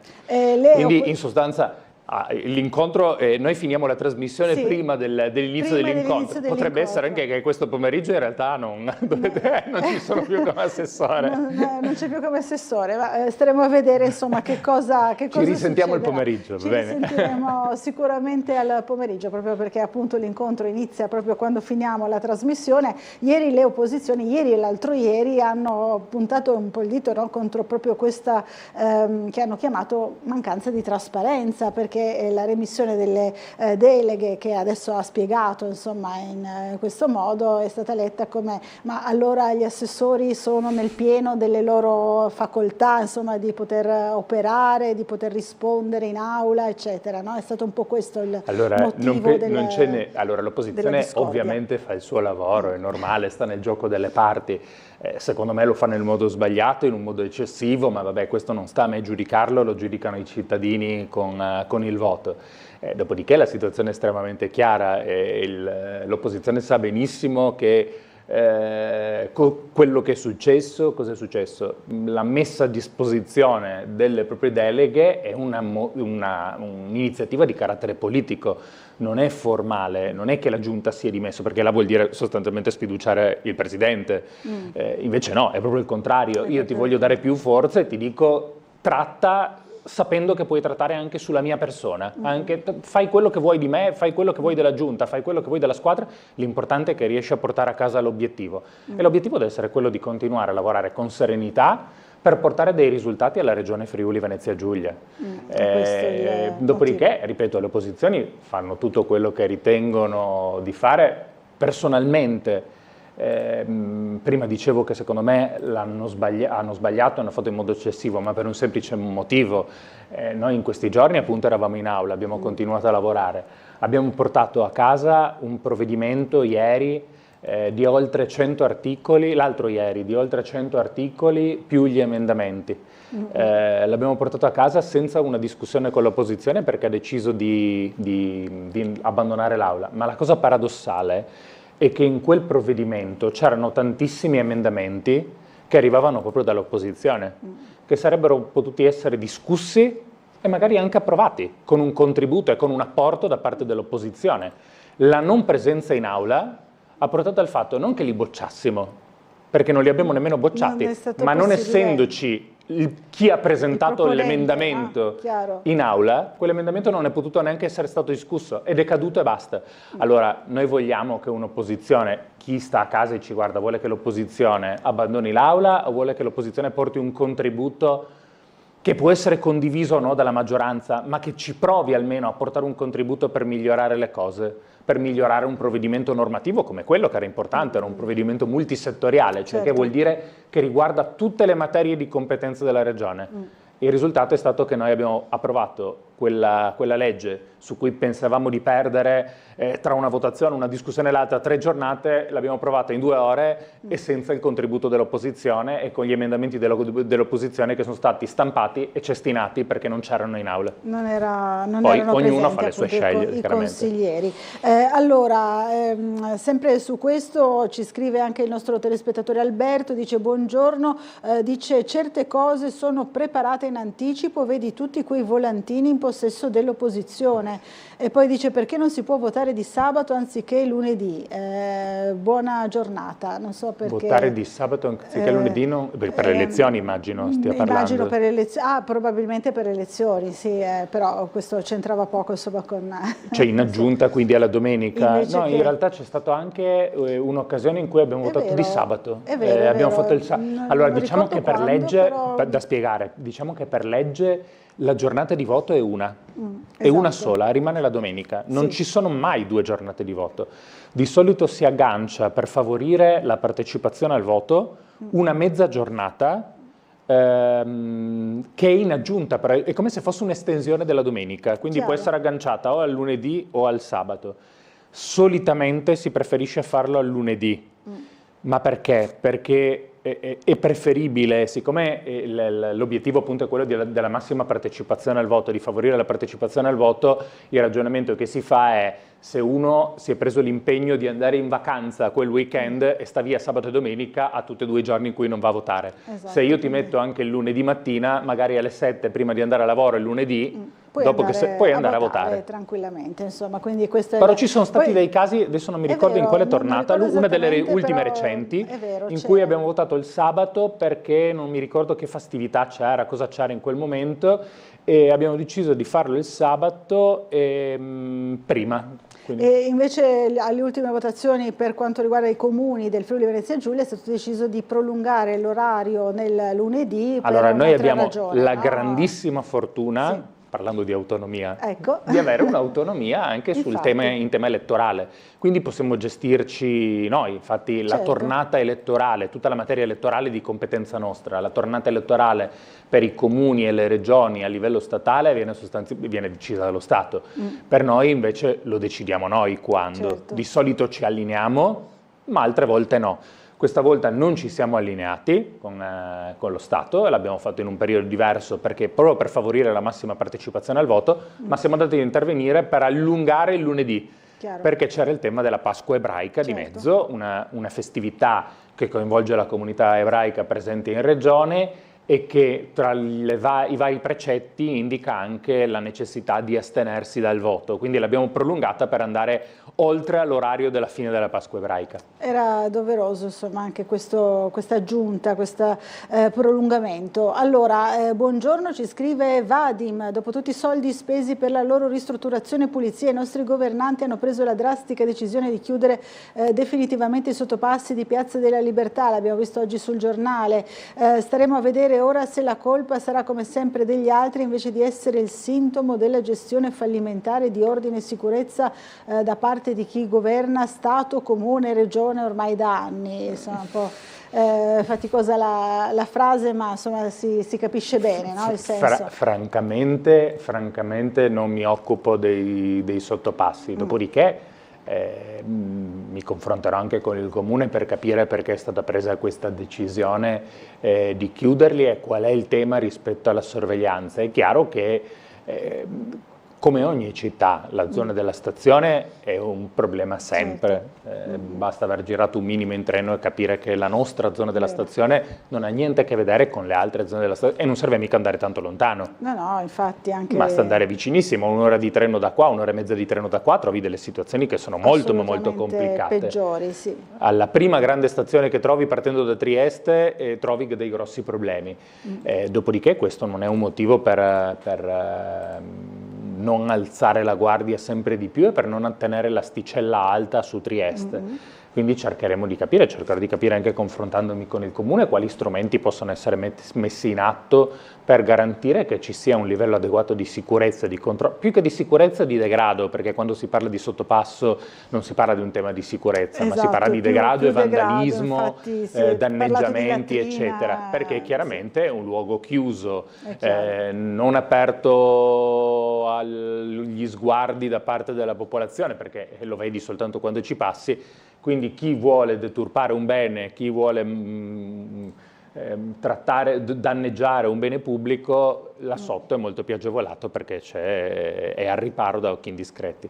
Allora, arriva un ringraziamento all'assessore alla Regione da parte di Dario per aver concesso la caserma per il 12° raduno, la caserma quindi di Via Rossetti del 12° raduno, cravatte rosse del primo San Giusto. Possiamo anche far vedere, eccolo qui, il volantino. Oh, così facciamo, anche il volantino, benissimo. Terzo, domenica 1 giugno 2025, qui c'è tutto il programma del cerimoniale. Grazie a Dario per avercelo ricordato. Di questa cosa penso sia una di quelle cose di cui vado particolarmente orgoglioso, perché vado non perché sia merito, vado nel senso come appartenente a quella che è l'amministrazione, l'attuale amministrazione regionale del raduno, ma ovviamente quello che ci sta alla base, ovviamente l'acquisizione di una caserma, della caserma di Via Rossetti, che era in stato di abbandono sostanzialmente ormai da decenni, nel cuore della città, in un rione popolato, a cui stiamo dando e daremo nel prossimo futuro un impulso notevole. Il fatto di ospitare anche il raduno dei Fanti è qualcosa di significativo e carino.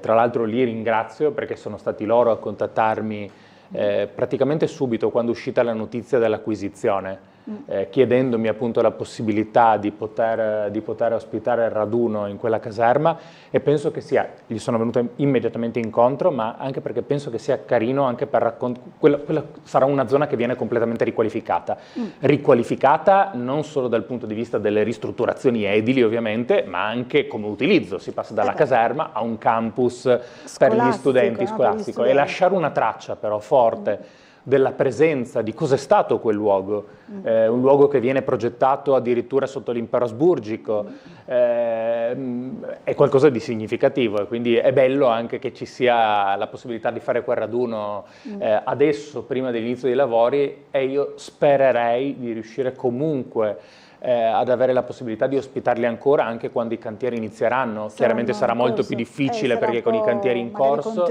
però magari cercheremo di capire se ci sono degli spazi anche per gli anni successivi. A livello proprio di tempistiche, no? Poi scatta la curiosità giornalistica, sarà un'operazione naturalmente necessariamente lunga, lo sappiamo, un'operazione lunghissima, stiamo parlando, ovviamente non è paragonabile a Porto Vecchio come dimensioni, perché Porto Vecchio parliamo di 60 ettari. Di oltre 60 ettari. Qui parliamo di 12 ettari, non è una zona piccola. Non è proprio così banale. Non è piccola, no? non è banale. Infatti, assolutamente. Anche nella zona di Via Rossetti parliamo di una, come dicevo prima, una caserma progettata in epoca asburgica e realizzata subito dopo, quindi anche là ci sono i temi dei vincoli e della sovrintendenza, quindi è un'operazione molto complessa. Noi però contiamo di partire con i primi cantieri già quest'anno. Già quest'anno, quindi dovrebbero partire già primi quest'anno. Cantieri. Io ho avuto un incontro tra l'altro bellissimo con i ragazzi della consulta studentesca, che appunto volevano capire, chiedevano eccetera, e ho spiegato tutto il percorso. È chiaro che quando parlo di inizio cantieri parlo delle prime opere, e poi per arrivare alla chiusura completa di tutto, di un'area di 12 ettari, ci vorranno tanti anni, ma anche perché ci vogliono tante risorse, tantissime risorse ovviamente. Però io penso che già i primi studenti in quel comprensorio li potremo vedere già dal prossimo anno. Già dal prossimo anno, già qualcosa si potrà muovere. Beh, questa è una bella notizia che ci dà, perché è una zona insomma, la cui riqualificazione è molto attesa dalla popolazione, non solo quelli che abitano. E tra l'altro se ci ragioniamo bene, bene, pensiamo a quella zona, noi nei prossimi anni potremo avere la prospettiva di avere non solo la caserma, il campus di Via Rossetti, ma poi attraversando la strada tutta la parte relativa all'ex fiera di Trieste. All'ex fiera, che ormai insomma, dopo le difficoltà iniziali sembra si stia avviando. Quindi non parliamo di una riqualificazione soltanto di un pezzo di rione, ma veramente di una larga parte di città. Cambiamento del volto proprio del rione intero. Allora, abbiamo una telefonata. Pronto, buongiorno, chi è in linea con noi? Dunque, molto interessanti i vostri commenti e ottima la riqualificazione caserma di Via Rossetti e la fiera. Vero. Grazie alla regia che mi manda in onda e buona giornata cara a noi dottoressa Laura e caro amico nostro assessore Pierpaolo. Buongiorno. Persona stimata alla seconda legislatura, da Claudio Visentini. Buongiorno Claudio. Eccoci, buongiorno a voi. Oggi sul piccolo c'è una mia segnalazione e riflessione. Viva la famiglia in tutte le sue forme e per combinazione c'entra con la domanda che ho da fare. Ieri, seguendo in streaming i lavori regionali, mi ha colpito una notizia. La regione vicina ai cittadini, famiglie, imprese. Mi ha rallegrato questa notizia. Può spiegarci meglio in cosa consiste il tutto? E viva la buona politica. Vicino ad un bravo, lei lo è, politico, c'è una bravissima segretaria, nostra amica, signora Loredana, che saluto con affetto. La salutiamo anche noi qui con noi. Figlie e la gentile Cristina. Buon lavoro. Grazie Claudio, un abbraccio davvero. Allora, tanti complimenti e anche una richiesta insomma ben particolare. Allora, prima abbiamo parlato di un provvedimento che è stato portato in aula l'altro ieri, che era multisettoriale appunto, riguardava tutti gli ambiti. Si chiamava omnibus, sì, più o meno. Noi la chiamiamo così, è molto più semplice omnibus che multisettoriale, ma vabbè, la definizione corretta sarebbe multisettoriale. Benissimo. Comunque sia omnibus multisettoriale vuol dire che c'è dentro di tutto. Ed è un provvedimento di solito che fa tecnico, che fa però semplificazione e fa delle piccole modifiche a leggi magari già esistenti. Allora, quando si parla di famiglia, noi in questi 7 anni abbiamo messo una quantità, e l'abbiamo ricordato più volte, abbiamo messo una quantità di risorse per il sostegno alla famiglia che non ha precedenti nella storia, non soltanto della regione Friuli Venezia Giulia, ma se facciamo il confronto nemmeno con le altre regioni. Se pensiamo a tutti gli strumenti messi in campo, la carta famiglia, dote famiglia, l'abbonamento per gli studenti per il TPL, il bonus psicologo per gli studenti, il bonus scuola paritaria, insomma ce ne sono miliardi di bonus che abbiamo messi in campo. Quando vai a fare leggi di questo tipo servono per trovare magari qualche criticità che c'è, non so, nell'erogazione dei fondi, nel numero della platea, eccetera, e fai a fare qualche piccola modifica per consentire di riuscire a raggiungere ancora più il risultato.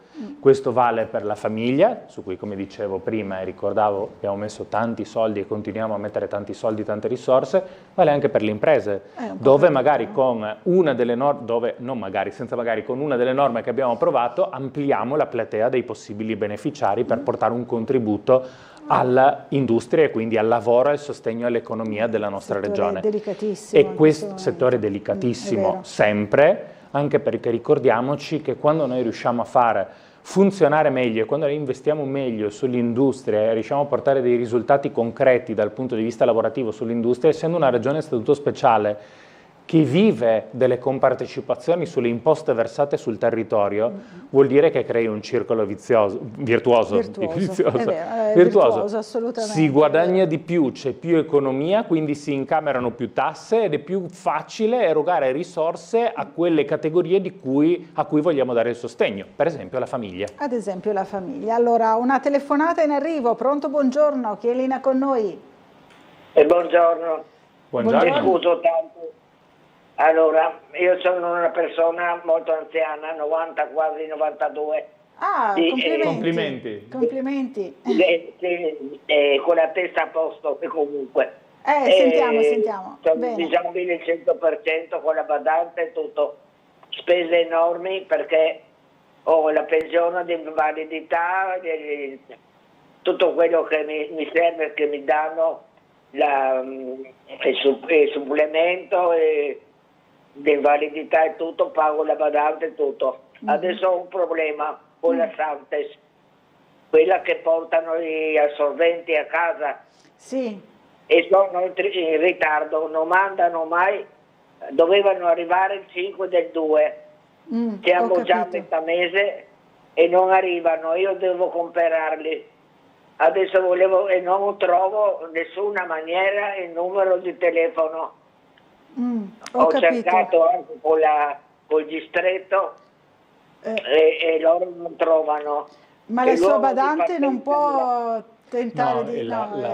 penso che quella il nome di cui ha parlato, la Santex, è un'azienda privata che fornisce i dispositivi, che ha un appalto per la fornitura dei dispositivi. Chiaro, quindi ed è l'azienda che deve velocizzare, insomma. Probabilmente ci sono dei problemi di consegna. Il luogo di partenza sarebbe Monfalcone, via Chico Mendes. Arrivano da Monfalcone. Avranno un deposito là. Probabile, una volta da Monfalcone, un'altra volta da tutto Friuli Venezia Giulia, ecco. È chiaro che ne ha bisogno, insomma, quindi... Da Legionari, da Monfalcone, e tutto, e non arriva, questa roba non arriva, e bisogna comprarli. Capito. E non è giusto, perché le persone aspettano. Certo. Ma ha provato a chiamare il comune, i servizi sociali, che magari si rapportano loro anche? Sì. E cosa le hanno detto? Che ci sono dei rallentamenti da parte dell'azienda proprio? No, non mi hanno detto niente, non ho potuto parlare con nessuno. Ah, ho capito. Magari, non so, lei ha lasciato... non ha trovato il numero? Non ha trovato il numero. Allora, facciamo così, lei lasci comunque il suo numero alla nostra segreteria, credo che l'abbia già lasciato, forse se la sono già appuntati in segreteria, così cerchiamo di metterla in contatto magari con i servizi sociali del comune, che sappiamo insomma sono sempre molto attenti a queste situazioni, va bene? Sì, e allora devo lasciare il mio numero? Sì, non in diretta qui, ma adesso non chiuda la telefonata, lo dica a chi magari le risponde adesso, va bene? Ah, devo fare il numero che ho fatto già adesso? No, rimanga in linea. Non deve chiudere il telefono. Credo sia possibile farlo anche se rimane in linea.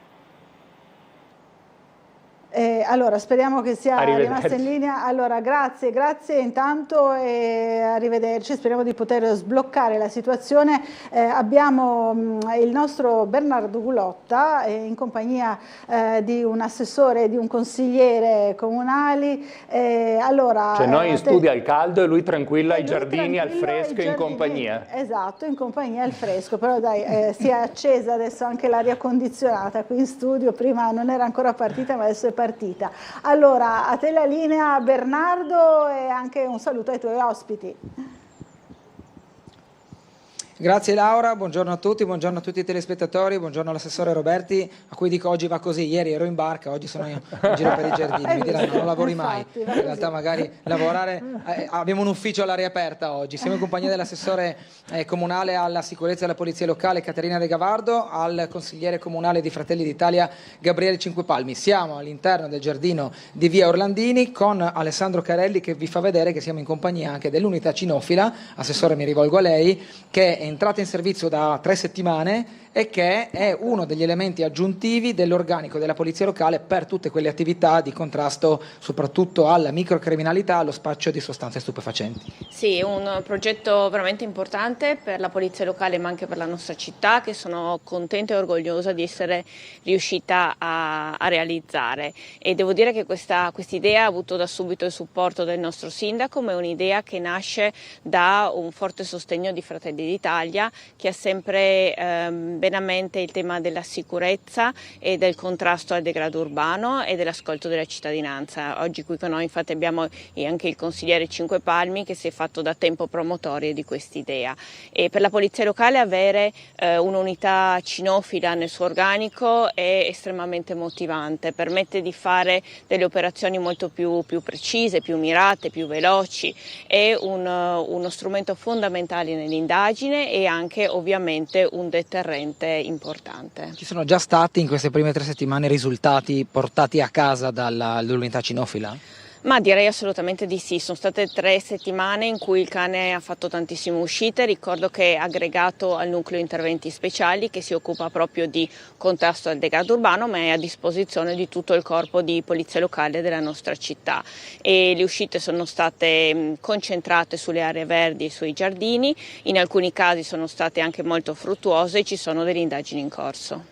Consigliere Cinquepalmi, lei si è fatto promotore anche tempo fa di attività che riguardano gli amici a quattro zampe, in particolare ricordo nel giardino di via Carpinetto, il giardino Antollovic, si era speso per realizzare un'area di sgambamento cani. Questa attività è parallela, nel senso che da un lato quella era un'infrastruttura volta a chi nel tempo libero passeggia con il proprio animale, questa invece è un'attività di sicurezza. Sì, diciamo che tutte queste idee qua nascono da una mia passione verso appunto gli animali e il mondo cinofilo, e mi fa molto piacere proprio vedere anche quando prendono su concretezza queste idee che vengono poi portate al comune, e vedere oggi qua Conan, che ormai è diventato una star, lo conoscono tutti quanti, al lavoro, fa un piacere, e per quello che posso già sentire tanti cittadini ci hanno ringraziato. Porta tanta sicurezza in mezzo alle strade, una sicurezza percepita, e secondo me siamo sulla giusta rotta. Ecco, Assessore, diceva soprattutto aree verdi, immagino non solo, poi si avvicina l'estate, ci sono le aree balneari, ci sono le aree pedonali. Credo sia anche un po' complicato forse camminare con il cane in mezzo a tanta gente, però presterà servizio anche altrove? Sì, ci siamo concentrati in queste prime settimane sui giardini che noi consideravamo particolarmente sensibili, zone delicate. Oggi siamo nel giardino di via Orlandini, un posto che deve rimanere a disposizione della città e che non può assolutamente essere considerato una zona franca dove non si può più entrare. Questo, come tutti i giardini della città, devono essere a disposizione dei nostri cittadini, dei bambini, degli anziani, di chiunque abbia voglia di passare qualche ora al fresco e al verde.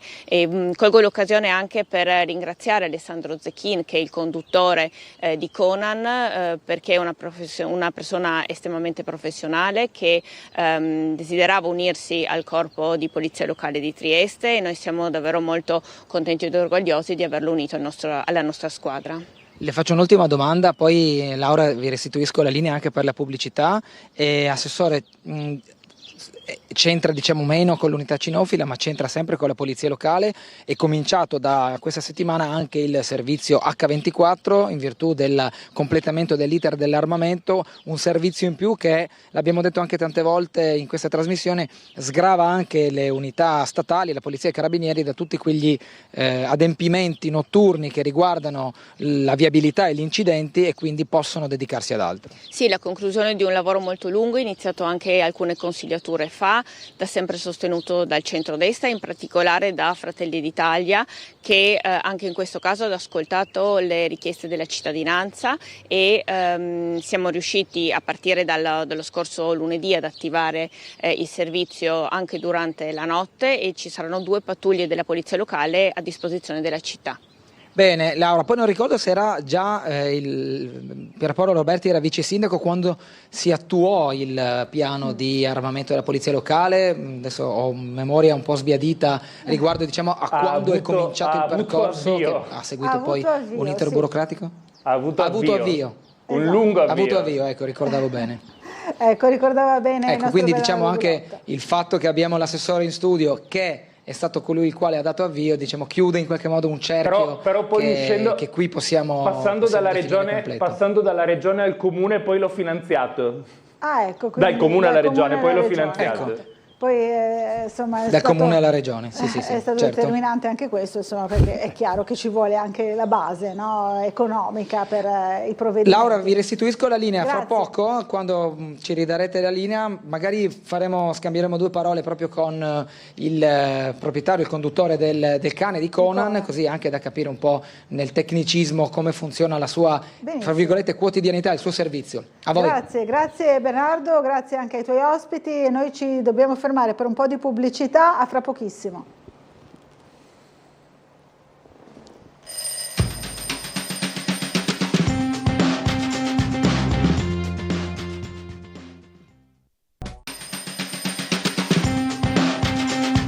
Rieccoci in diretta, ancora in compagnia dell'assessore regionale Pierpaolo Roberti. Allora, Abbiamo visto nel collegamento con il nostro Bernardo Gulotta l'unità cinofila, no, della polizia locale, una nuova presenza, intanto che mette sicurezza. I telespettatori non vedono le immagini, io stavo girato di là perché si vedono le immagini del cane, che è bellissimo. Sì, infatti, è molto, molto bello. Eccolo qui, stiamo vedendo. Adesso è sparito, no, prima c'era, giuro, c'era il cane. Sì, assolutamente. Allora, questa unità cinofila, insomma, che dà sicurezza, senso di sicurezza alle persone. Assolutamente sì, penso sia fondamentale uno strumento come quello dell'unità cinofila, ovviamente non per tutti i corpi e servizi di polizia locale, perché non sarebbe gestibile, perché non tutti i corpi e servizi sono strutturati come quello del Comune di Trieste, che essendo la città più grande della regione chiaramente ha anche la polizia locale più grande della regione. Ci sono tanti servizi e corpi di comuni piccoli o comuni associati che però comunque fanno un piccolo numero di dipendenti che chiaramente non potrebbero mai permettersela, ma appunto per questo noi ci crediamo a tal punto che l'attuale legge sulla sicurezza l'abbiamo portata nel 2021, è la legge 5 del 2021, la legge regionale sulla sicurezza, quindi ero passato da poco dal comune alla regione. E la proposta è stata proprio quella di rivedere la norma sulla sicurezza, e nella nuova norma sulla sicurezza sono entrati proprio i nuclei specialistici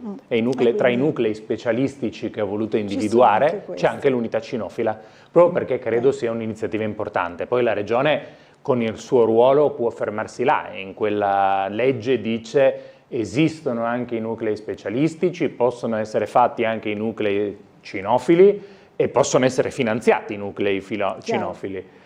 Dopodiché chiaramente è il Comune che deve fare il passo ulteriore, in questo caso il Comune quest'anno ha fatto questo passo che secondo me è importantissimo, con uno strumento che è indispensabile perché facilita il lavoro degli operatori, lo rende molto più agevole, perché trovare sostanze stupefacenti con un cane è estremamente facile ed efficiente, perché il cane riesce a farlo giocando, peraltro, vedendola come un gioco, ma lo fa in tempi rapidissimi. E quindi dà anche un effetto deterrenza forte, perché sapere che c'è uno strumento di questo tipo sul territorio chiaramente è un effetto di deterrenza enorme. Altri comuni in regione ce l'hanno, penso al comune di Udine, penso al comune di Azzano, al comune di Pordenone, insomma ce ne sono di unità cinofile sul territorio. Sempre di più le forze di polizia locale stanno crescendo, adeguandosi alle richieste che vengono fatte sempre di più, non soltanto dai cittadini, ma anche dalle stesse prefetture, dalle forze dell'ordine, perché c'è bisogno di fare quella sicurezza integrata, che vuol dire che tutte le istituzioni insieme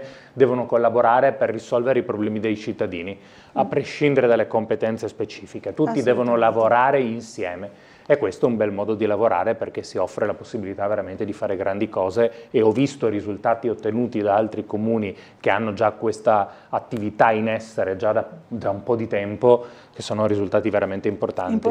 E questo è preoccupante da un certo punto di vista, perché vuol dire che di sostanze stupefacenti ne girano tante purtroppo sul territorio. Dall'altra parte bisogna far sapere e far conoscere il fatto che si è pronti a ogni tipo di azione per poter mettere fine a questi traffici. Ecco, forse il nostro Bernardo Gulotta, proprio in compagnia del conduttore, no? Così si chiama, dell'unità cinofila, quindi del cane Conan. Allora, a te nuovamente la linea, e, insomma, siamo tutti curiosi di sapere come agisce, come fa, insomma, per essere così. Perché tra l'altro voglio vedere, noi nella festa della polizia locale che si è appena svolta abbiamo dato un premio a un cane, quindi abbiamo conferito un encomio anche a un cane, quindi magari questo sarà il prossimo premiato. Può essere. Allora, sentiamo Bernardo, nuovamente a te la linea. Sì, grazie della linea, siamo in compagnia di Alessandro e di Conan, ovviamente, oltre all'assessore De Gavardo con la quale abbiamo parlato poco fa. Io le domando, queste 3 prime settimane di servizio come sono state? Si sta prendendo confidenza con la città? Avete battuto soprattutto aree verdi? Come è andata intanto? Sì, buongiorno. Allora, ovviamente è una fase iniziale di ambientamento anche per il cane, che attualmente è impiegato in un reparto specializzato della polizia locale, che è il NIS, con il quale effettuiamo soprattutto interventi di sicurezza urbana e presidio del territorio. ho avuto modo di conoscere numerose aree verdi di Trieste, numerosi parchi, numerose zone scorci anche bellissimi della città, nei quali diciamo, la presenza di Conan e del suo fiuto, che per noi è il suo talento, il talento che ci aiuta, abbiamo dato un primo segnale di presenza alla cittadinanza che ce l'ha riconosciuto. Infatti spesso vengo fermato perché è una novità e mi sembra ben accettata. Insomma. Sta portando già i primi risultati. Come funziona l'addestramento di un cane di questo tipo?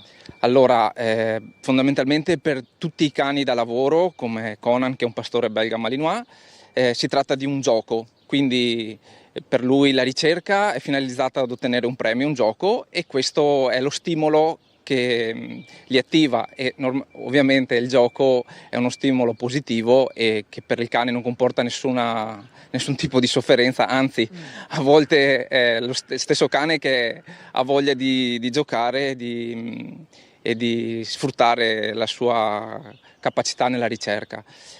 Lui ha fatto una formazione sulle sostanze, è un cane da ricerca, abbiamo fatto un periodo a Padova presso la Global K9, è in servizio da 8 anni con l'amministrazione di San Michele Tagliamento, che mi ha dato questa possibilità, e per me ulteriore possibilità è stata accolta dall'amministrazione di Trieste, che ringrazio per la fiducia riposta nel binomio cane e conduttore, in quanto senza legame, senza affiatamento tra il mio collega a 4 zampe non ci sarebbero risultati, insomma. Ma mi tolgo una curiosità, il cane è suo, cioè se lo porta a casa, oppure è un'unità che lei adotta quando è in servizio? Allora, il cane è dell'amministrazione comunale, però viene affidato in via continuativa a me, quindi di fatto viviamo assieme con la mia famiglia e affrontiamo la quotidianità tutti i giorni, quindi è un compagno a tutti gli effetti, sì. Ecco, le faccio un'altra domanda, un'altra curiosità. Il cane è addestrato a ritrovare qualsiasi tipo di sostanza, oppure c'è stata una formazione su determinati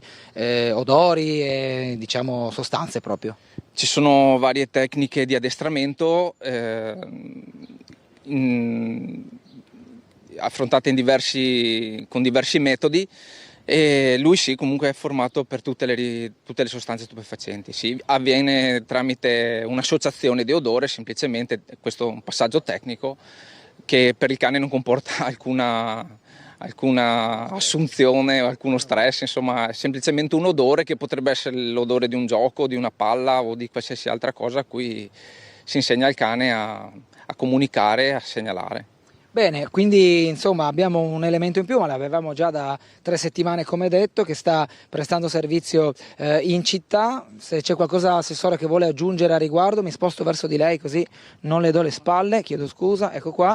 Abbiamo detto unità in più che si aggiunge al corpo degli interventi della polizia locale, che ha in qualche modo una durata, poi vedremo anche l'amministrazione come intenderà proseguire, tutto in virtù anche di un iter burocratico, un elemento di vantaggio, anche vista la situazione in città di confine, città che tante volte ha raccontato negli episodi di cronaca di un crocevia di molte sostanze stupefacenti, soprattutto zona portuale, dove dopo sono in transito anche per altre destinazioni.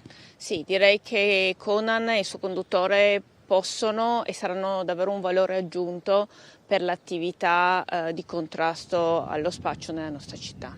Bene, se avete domande da studio siamo a disposizione, altrimenti Laura vi restituisco la linea e ci risentiremo tra un po'. Grazie a tutti, davvero, insomma molto interessante conoscere come agisce questa nuova unità. Era davvero, opportuno l'intervento che ha fatto il conduttore, la gente rispetto al cane, sul tema che poi magari ogni tanto può esserci questa leggenda metropolitana che questi sono cani che subiscono chissà quale tipo di... o soffrono in qualche modo, no? In realtà l'abbinamento, quello che giustamente la gente diceva, con un odore associato per renderlo più semplice, certo. Sono proprio le molecole molecole che vengono fatte, su cui viene addestrato. Vuol dire che stiamo parlando non della sostanza, ma della molecola, di una delle molecole che compone quella sostanza e che dà quell'odore caratteristico. E che viene associata all'idea del gioco. Ed è bello anche vedere come giocano questi cani, perché appunto io parlavo prima del premio che è stato conseguito, che è stato dato a un cane, al cane di Azzano X, della Polizia Locale di Azzano X, quando abbiamo fatto la scorsa settimana la festa regionale della Polizia Locale. Tra i vari premiati per l'operazione, appunto abbiamo voluto anche dare questo premio al cane. E prima abbiamo fatto una dimostrazione con gli studenti delle scuole che hanno partecipato alla celebrazione. E il cane veramente giocava con i bambini, ma dentro a una borsa data a uno dei bambini c'era uno di quei campioncini che vengono usati per l'addestramento. E il cane sì, gioco, però giocando alla fine, ma nel giro di 3 secondi, tra centinaia di bambini che c'erano là, tra un centinaio di bambini tutti ammassati, è andato là e ha puntato immediatamente quel bambino. Subito. E puntato, quindi... cosa vuol dire tra l'altro? Puntato vuol dire che si è seduto. Si è seduto, l'ha guardato e immediatamente dopo però il cane che si gira verso il conduttore, verso quello che vede come padrone, per dirgli, beh, sono stato bravo, adesso dammi la crocchetta però. Dammi il premio, insomma, è chiaro, e questo è il meccanismo più antico, no? Naturalmente. Allora, ci sono varie mail che devo leggere, volevo leggere quella di Davide che ci scrive: succede spesso che le forniture Santex saltino qualche giorno, il numero verde si trova sulla fattura, ci fa sapere, c'è il solito centralino con attese da decine di minuti, più semplice passare per il distretto dove spesso hanno anche un po' di magazzino per anticipare fino alla consegna. Comunque nel distretto una volta al mese c'è il rappresentante proprio della società, quindi un consiglio, no, da chi evidentemente ha a che fare con queste questioni, anche per il telespettatore di prima. Allora, buongiorno. Premetto che non tifo né destra né sinistra, valuto sempre le persone, sono orgogliosa del lavoro della Regione, dice Cinzia, fatto fino ad ora, trovo vergognoso il comportamento dell'opposizione di ieri. Ancora buongiorno, scrive invece Angelo, bene la riduzione sulla seconda casa dell'Ilia, però se non sbaglio bisogna fare richiesta mettendo molte persone in difficoltà, anziani o non tecnologici, non si poteva già mandare i bollettini già ridotti, dice Angelo. No, purtroppo questo è difficile da spiegare, però purtroppo il meccanismo è quello dell'IMU nazionale. Le dichiarazioni sull'IMU per il 2025 e per l'Ilia in Friuli Venezia Giulia per il 2025 hanno le stesse tempistiche. Io posso dichiarare dal 30 giugno di quest'anno al 30 giugno dell'anno prossimo. Quindi sul 2025 io posso andare anche fino a giugno del 2026 per fare la dichiarazione. Quindi il Comune non può sapere cosa io dichiarerò, perché in teoria ho tempo di dichiararlo fino a giugno dell'anno prossimo. Capito. E il meccanismo dell'IMU e anche dell'ILIA a livello regionale è quello dell'autoliquidazione, che vuol dire che ogni contribuente per legge nazionale è tenuto a calcolarselo da solo. Capito. Quando Esatto a Trieste ti manda il bollettino, lo fa non perché è obbligata, ma per farti un favore sostanzialmente. Però tu cosa puoi fare? Puoi ricevere quel bollettino, ricalcolartelo, perché sai già che non questa settimana, la prossima andrò a fare la dichiarazione, me lo ricalcolo, oppure me lo rifaccio ricalcolare dal Comune, oppure me lo faccio ricalcolare da Esatto, e poi pago esattamente quello che devo pagare. Sul tema della dichiarazione sì, è uno strumento, bisogna farlo con mezzi informatici e questo purtroppo è obbligatorio. Ma perché? Perché se lei ha due case, oltre alla prima casa altri 2 immobili, uno a Trieste ma l'altro a Gorizia, il Comune di Trieste, se lo fa soltanto in cartaceo la dichiarazione, in teoria potrebbe presentare la domanda sia per prima e seconda casa sia a Gorizia che a Trieste. E incrociare tutte le domande cartacee sarebbe, direi, molto complicato. Mentre fatto digitalmente, col mezzo informatico, immediatamente capisco se, anzi è proprio impossibile dichiarare 2 immobili, perché quindi il sistema te lo vieta.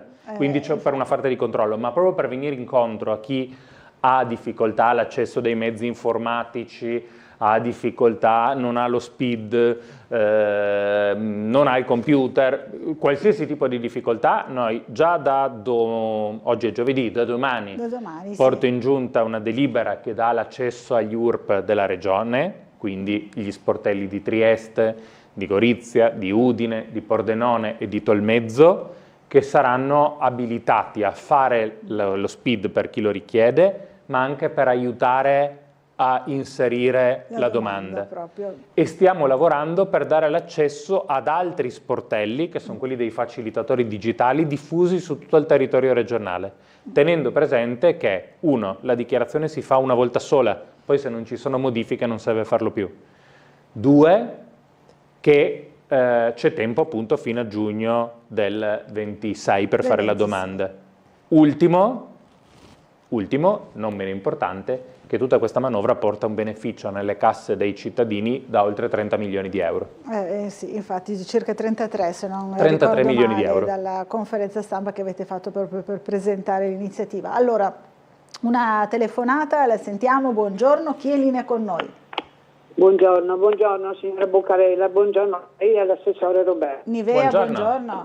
Nivea, grazie. Allora Roberti, io volevo dire una cosa, no? Mi sono cadute le braccia, no? E anche le ginocchia quando ho visto questo problema in Regione. Premetto che io sono innamorata del Presidente del Consiglio e innamorata del Presidente della Regione. Penso che a molti elettori di destra abbiano avuto questa reazione.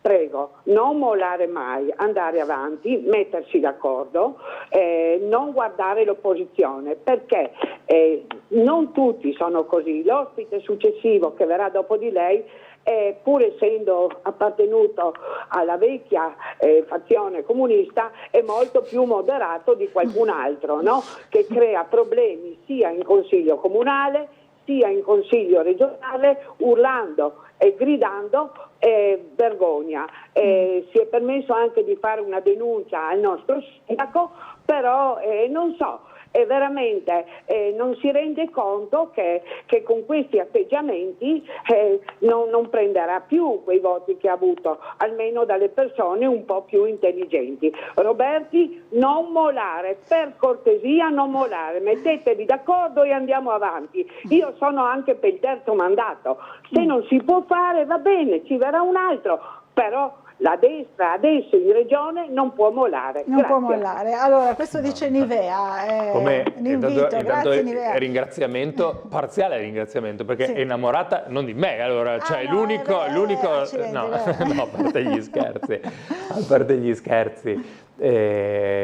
No, beh, se oggi proprio le due persone di cui è innamorata si incontrano e parlano, evidentemente c'è la voglia di ricucire da parte nostra, da parte del Presidente di sicuro, c'è la voglia di ricucire e trovare delle soluzioni, ma per le motivazioni che ho dato io prima. Abbiamo voglia di continuare a fare quello che abbiamo fatto fino adesso, riconosciuto dai cittadini, perché se i cittadini hanno confermato questa amministrazione regionale con una percentuale che mai si era vista prima, per la prima volta un presidente viene riconfermato, perché non è mai accaduto, c'è sempre stata un'alternanza perché chi governava non ha ottenuto la fiducia. È stato il primo, evidentemente abbiamo voglia di continuare a farlo al meglio delle nostre capacità. È chiaro che quando nascono delle situazioni che oltretutto sono esterne anche alla regione, perché arrivano da rappresentanti istituzionali che non fanno parte dell'amministrazione regionale, che non hanno ruoli all'interno dell'amministrazione regionale, creano delle difficoltà. Quelle difficoltà vanno chiarite e spero e auspico, come dicevo prima, che anche con la forza che abbiamo dato al Presidente ci sia la possibilità di trovare una soluzione. Dopodiché invece sull'atteggiamento delle opposizioni ho già detto, ma ovviamente non faccio di tutta l'erba un fascio, io non so se gli faccio un favore oppure no, quindi non so se sono ancora indeciso se dirlo oppure no, ma l'opinione che ha espresso la telespettatrice rispetto all'ospite che verrà dopo la condivido perfettamente. C'è uno stile completamente diverso, un modo di fare completamente diverso, pur nella diversità totale di opinioni e pur non condividendo tantissime delle scelte delle decisioni, delle scelte che sono state fatte adesso e in passato, ma c'è una Apprezzamento sicuramente verso una figura istituzionale che per correttezza e per onestà intellettuale si è contraddistinta rispetto a tanti altri. Allora, c'è l'ultima telefonata, credo, di questa prima parte. Non so se gli ho fatto un favore, perché adesso... adesso lo sentiremo. Io spero di avergli fatto un favore. Allora spero che dica, sì. spero che dica che non gli va bene il mio complimento, ma almeno che in cuor suo lo apprezzi. Va bene, allora, una telefonata. Buongiorno, chi è in linea con noi? Sì, buongiorno, mi sentite? Sì, buongiorno. Buongiorno, saluto a lei Bucarella, gentile ospite e alla redazione di Tele4. Buongiorno. Guardi, una domanda secca che devo farle perché è giusto farla. Allora, diciamo, la regione apparentemente si spende in bonus di qua, bonus a destra, bonus a sinistra. Però voglio ricordare, ad esempio, che i soldi che voi date da una parte li recuperate da un'altra. L'ultima cosa che andrebbe approfondita e parlata assolutamente è il decreto infrastruttura che entrerà in vigore l'1/7/2025, voluto caldamente da Salvini, e fondamentalmente cambia i parametri dei pagamenti dei pedaggi sulle autostrade, nel senso che saranno aumentati in maniera a dismisura per le auto vecchie, e per le ore, ovvero chi non ha soldi per comprarsi come lei un'automobile da 40.000 euro o diciamo deve lavorare, perché naturalmente c'è anche l'Italia che lavora, praticamente si troverà di balzelli veramente pesanti che ingenuamente si sta zitti. Cosa ne pensa? Grazie, buongiorno. Cosa ne pensa di questo c'è provvedimento? un po' di confusione. Noi non è che diamo i bonus perché li prendiamo dall'altra parte, noi diamo i bonus perché il bilancio dell'amministrazione regionale negli ultimi anni è salito di quasi 2 miliardi di euro e in gran parte di queste risorse sono un'economia che è cresciuta e che quindi ha aumentato le compartecipazioni, quindi i tributi pagati sul territorio, non perché sono aumentate le tasse, ma perché essendoci più soldi che girano si pagano più tasse, e per un altro motivo, perché è stato concordato, perché è stato fatto un accordo con lo Stato per i soldi che dobbiamo allo Stato molto più vantaggioso rispetto a prima. E quindi abbiamo più soldi a disposizione perché riteniamo di aver fatto fortuna, bravura, questo lo sceglierete voi, lo decideranno i telespettatori, ma il dato di fatto è che abbiamo più soldi a disposizione perché ci sono più entrate e abbiamo un accordo più favorevole con lo Stato. E questo ci consente di arrivare a quelle che anno dopo anno, ogni volta, vengono definite le leggi, le finanziarie più importanti della storia della regione, perché ogni anno ormai siamo abituati così. È vero. E fra un po' arriveremo all'assestamento più importante della storia, perché anche lì avremo, penso, una discreta cifra a disposizione da poter investire, non in bonus oltretutto, perché quando parliamo per esempio delle misure sulle famiglie, sai, il bonus viene da pensare che sia una misura una tantum, di cui non fidarsi, no? Di cui dico sì, c'è quest'anno, chissà se ci sarà il prossimo, sì, però ormai sono 7 anni che ci siamo e le misure a sostegno delle famiglie non è che sono arrivate e sparite, sono arrivate, sono aumentate, sempre aumentate. E quindi questa insomma la risposta al nostro telespettatore. Allora grazie all'assessore Roberti, torni presto a trovarci qui a Sveglia. Grazie a voi. Grazie, buon lavoro. Allora noi ci fermiamo per un po' di pubblicità, fra poco sarà con noi Roberto Cosolini, consigliere regionale del Partito Democratico. A fra poco.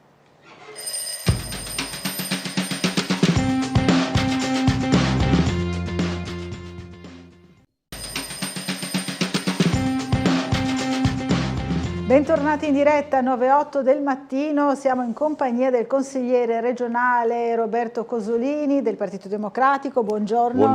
Buongiorno a lei, buongiorno ai telespettatori. Ben arrivato, allora la domanda è d'obbligo perché l'abbiamo fatta insomma in questi giorni a tutti gli esponenti anche non solo regionali ma anche comunali naturalmente sulla crisi di maggioranza, no? In regione anche ieri c'è stata una giornata abbastanza convulsa con nuove proteste da parte di voi dell'opposizione per quello che sta succedendo appunto all'interno della maggioranza. Qual è la situazione dal suo punto di vista? Allora, sgombriamo intanto il campo da un equivoco. Il dissidio fondamentalmente non è sulla sanità come l'uscita del ministro Ciriani sull'ospedale di Pordenone vorrebbe far credere. La sanità, come sapete, secondo noi non va bene, ma Fratelli d'Italia dopo 7 anni e mezzo 7 anni che sta in maggioranza e governa non può certo chiamarsi fuori rispetto alle scelte che sono state fatte. In realtà Ciriani fa parte di quella componente evidentemente importante, prevalente di Fratelli d'Italia, che guarda l'appuntamento del 2028 come un appuntamento in cui sostituire una presidenza della Lega con una presidenza di Fratelli d'Italia. E quindi il suo è un affondo su Federica, punto. E quindi questa crisi è una crisi motivata tutta da questioni di potere, non da divergenze di vedute sulla sanità. È una crisi molto pasticciata. Lei ha citato il Consiglio regionale convulso con le nostre proteste sia nella giornata di martedì sia nella giornata di ieri. La ragione è molto semplice. Abbiamo letto che 8 assessori su 10 hanno rimesso le deleghe nelle mani di Federica. Rimettere le deleghe nelle mani di Federica vuol dire che quegli assessori non hanno più le deleghe in questo momento. Perché? Proviamo a spiegare perché. Quando il Presidente viene eletto, il Presidente ha su di sé tutte le deleghe, poi compone la Giunta. E quando compone la Giunta lui delega alcune tematiche, ad esempio all'assessore Roberti le autonomie locali, all'assessore Scocimaro l'ambiente, delega alcune tematiche agli assessori. Potrebbe, in molti casi succede, anche tenersi qualche delega, perché alla fine sono tutte sue in quanto Presidente eletto. Allora, se noi leggiamo che 7 assessori su 10 perché non i 3 di Fratelli d'Italia, hanno rimesso le deleghe nelle mani del Presidente Federica, dovremmo concludere che quegli assessori non hanno più titolo. In realtà questo istituto del rimettere le deleghe non esiste nelle norme, no? Ma allora questa è una sceneggiata tutta politica, tutta fatta evidentemente in base al tentativo di lanciare messaggi, ma nel fare queste sceneggiate si gioca con una cosa molto seria, che è l'istituzione e il funzionamento dell'istituzione. Allora noi abbiamo chiesto martedì che il Presidente Federica, o chi per lui, anche un suo delegato, venga in aula a riferirci qual è la posizione degli assessori, ovvero se gli assessori mantengono le deleghe oppure se tutte le deleghe sono tornate in capo a lui. Questa comunicazione non è stata fatta e questo evidentemente ha provocato la nostra reazione sia nella giornata di martedì sia nella giornata di mercoledì. Perché loro vogliono sbaruffare per questioni di potere, lo facciano, no? Giudicheranno i cittadini, ma non scherzino sugli aspetti istituzionali che sono una cosa molto seria. E quindi le deleghe non si restituiscono, perché se si restituiscono, se si rendono, non si è più abilitati a esercitare la funzione, oppure se si restituiscono l'assessore rimane a casa e aspetta di sapere cosa farà il Presidente delle sue deleghe. Chiarissimo, allora a livello di scenari possibili e al di là dell'incontro di oggi tra il Premier Giorgia Meloni e il Presidente Federica, cosa può succedere? Ma guardi, il nodo è il terzo mandato, lo sappiamo tutti quanti bene e sappiamo tutti quanti bene che il governo ha litigato sul ricorso contro la legge del Trentino, di una provincia autonoma a statuto speciale come la nostra regione, che consentirebbe il terzo mandato al Presidente Fugatti. L'ha fatto convintamente, l'ha fatto per atto dovuto, l'ha fatto sicuramente con dissenso dei ministri della Lega, anche se mi sembrano dissensi più a parole che nei fatti. Vedo Salvini molto distaccato da questa vicenda, forse perché no, tra le sue simpatie principali in politica non rientrano né Zaia né Federica, che pure sono del suo partito. E quindi cosa succederà? Lo vedremo. Il Presidente Federica ha detto chiaramente che vorrebbe il terzo mandato. Sul terzo mandato noi la pensiamo diversamente. cosa può succedere? O mettono una toppa per andare avanti, oppure lo scenario estremo che in qualche modo è stato evocato anche in queste settimane e in questi giorni è che il dissidio e la divergenza di prospettive sia così acute che si tenti la forzatura di interrompere la legislatura prima che siano trascorsi 2 anni, 6 mesi, 1 giorno dal suo insediamento, quindi sostanzialmente nel mese di ottobre, in modo da andare a un voto anticipato che consentirebbe in questo caso a Federica di ricandidarsi e quindi di guadagnare 2 anni e mezzo. Ci sono 2 cose da dire. La prima, che far tutto questo baccano, che vuol dire interrompere l'attività del Consiglio, rischiare l'esercizio provvisorio sul bilancio 2026, se si vota in autunno non si riesce ad approvare il bilancio molto probabilmente, per guadagnare 2 anni e mezzo di presidenza, non so come la giudicheranno gli elettori, i lavoratori, le imprese, le associazioni, cioè il mondo che in qualche misura attende risposte da questa regione. Vedere la regione bloccata per mesi per una questione di potere che riguarda 2 anni e mezzo. La seconda, che il percorso non è proprio un percorso semplicissimo, perché non bastano dimissioni spontanee. Le dimissioni spontanee del Presidente non ne consentono la ricandidatura.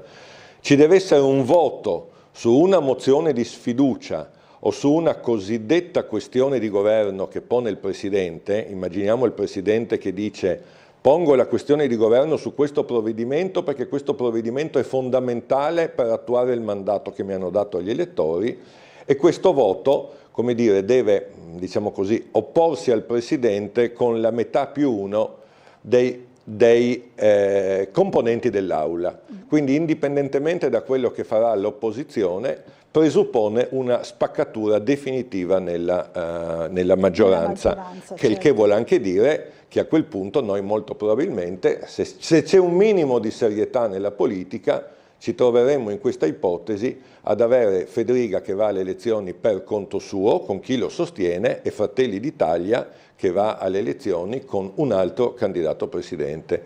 Quindi un centrodestra che si spacca in vista delle elezioni. È fantascienza, è difficile, è improbabile. Lo vedremo in questi giorni. Sì, lo vedremo in questi giorni. Allora, sentiamo la telefonata. Buongiorno, chi è in linea con noi?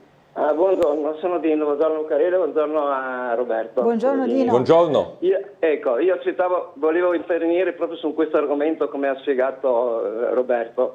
Effettivamente non è che in giunta è successo qualcosa di grave, che l'opposizione, come è stata fatta l'ultima telefonata che ha ricevuto dalla signora Nives, le opposizioni a creare questo caos, ma sono stati loro stessi della coalizione a forzare la mano, come sta dicendo Roberto, per avere la possibilità per poter governare ulteriormente, oppure avere la sicurezza del terzo mandato.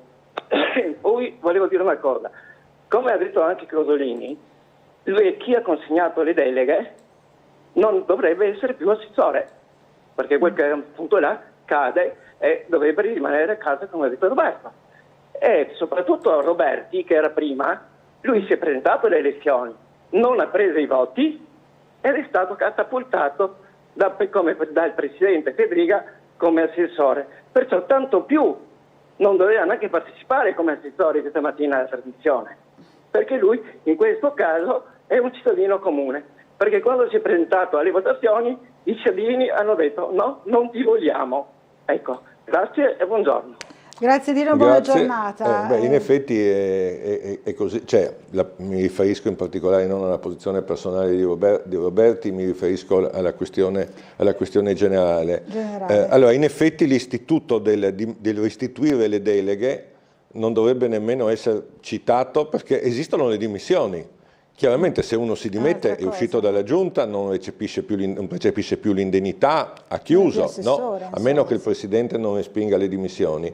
E quindi questa delle deleghe restituite è semplicemente una boutade a uso e consumo della comunicazione, insomma fare un gesto eclatante che non ha assolutamente nessun significato. Allora dobbiamo fermarci per un po' di pubblicità, a fra pochissimo.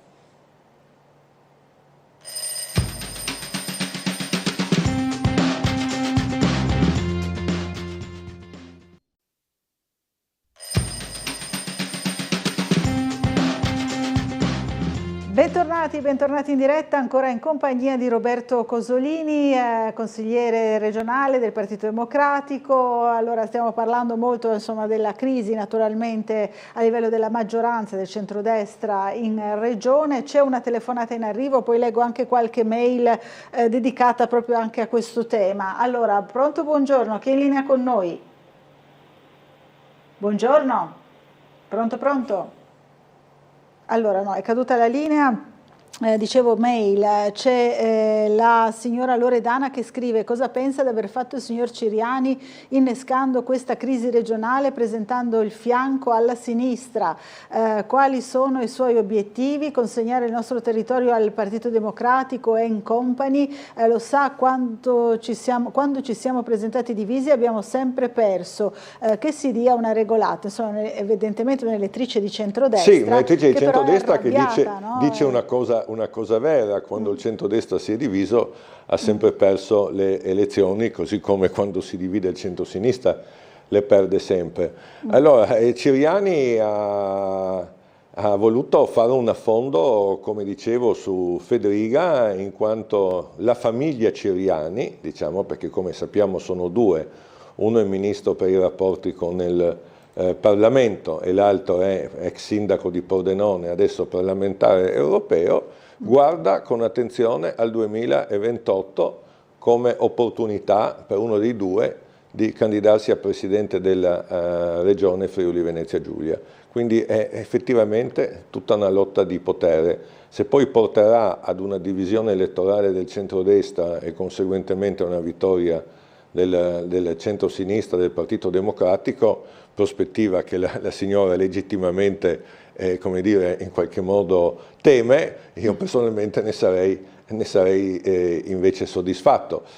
Ma ne sarei soddisfatto non semplicemente perché il centrodestra si divide, ma ne sarei soddisfatto perché trasparentemente emergerebbe che questi stanno insieme solo per il potere, stavano insieme solo per il potere, e quando il potere li divide si dividono. Allora, c'è un signore che si chiama Davide che invece dice: a Cosolini mi lega l'amore per il boss e una certa pacatezza nel rapportarsi con il mondo, ma poco altro, dice Davide. Così cosa trova di strano che i Fratelli d'Italia si comporti come il suo partito, dove ogni volta che i voti salivano nasceva una corrente? Nei Fratelli poi parla lei e tutti si adeguano. Lei nel senso evidentemente di Giorgia Meloni, è scritto in maiuscolo, insomma. Roberti prima ha criticato Russo e la differenza rispetto a Cosolini, ma dice Davide, Federiga e Roberti si comportano come Slokar e Calligaris, cioè fa questa domanda, insomma, questo parallelo. Ma guardi,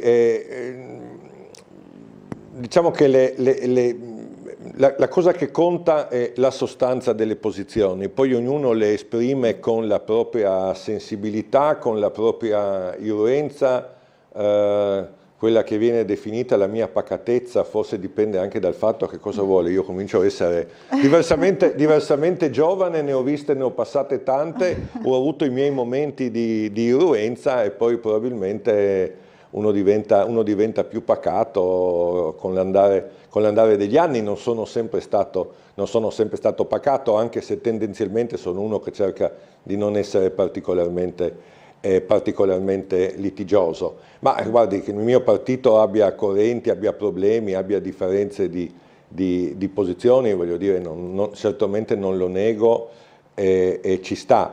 Stiamo parlando però di un'altra cosa. Stiamo parlando del fatto che per questioni di potere interne a una coalizione e quindi alle rivendicazioni di alcuni esponenti di questa o quell'altra parte della coalizione, chi vuole fare il terzo mandato e chi vuole prendere il posto di Federiga, no, il governo dell'azione amministrativa della regione passi in secondo piano rispetto a queste cose. Stiamo parlando di questo, non della dialettica politica, stiamo parlando della dialettica politica che finisce col indebolire e impoverire un'istituzione che deve dare i servizi e le risposte ai cittadini. Poi la dialettica politica si faccia nei congressi, si faccia nei tavoli di maggioranza, non ha bisogno di uscite estemporanee, voglio dire, chi è ministro di Fratelli d'Italia e quindi un esponente di vertice di Fratelli d'Italia, anche se si dice che non si ami con il segretario regionale Rizzetto di Udine, ma comunque un esponente di vertice, non è estraneo alle scelte in materia di sanità fatte dalla Regione in questi anni, fatta dall'azienda sanitaria del Friuli occidentale. Sono scelte che noi abbiamo messo in discussione e criticato da molto tempo. E allora viene a dire, ma dov'era il ministro Ciriani quando venivano espresse queste critiche?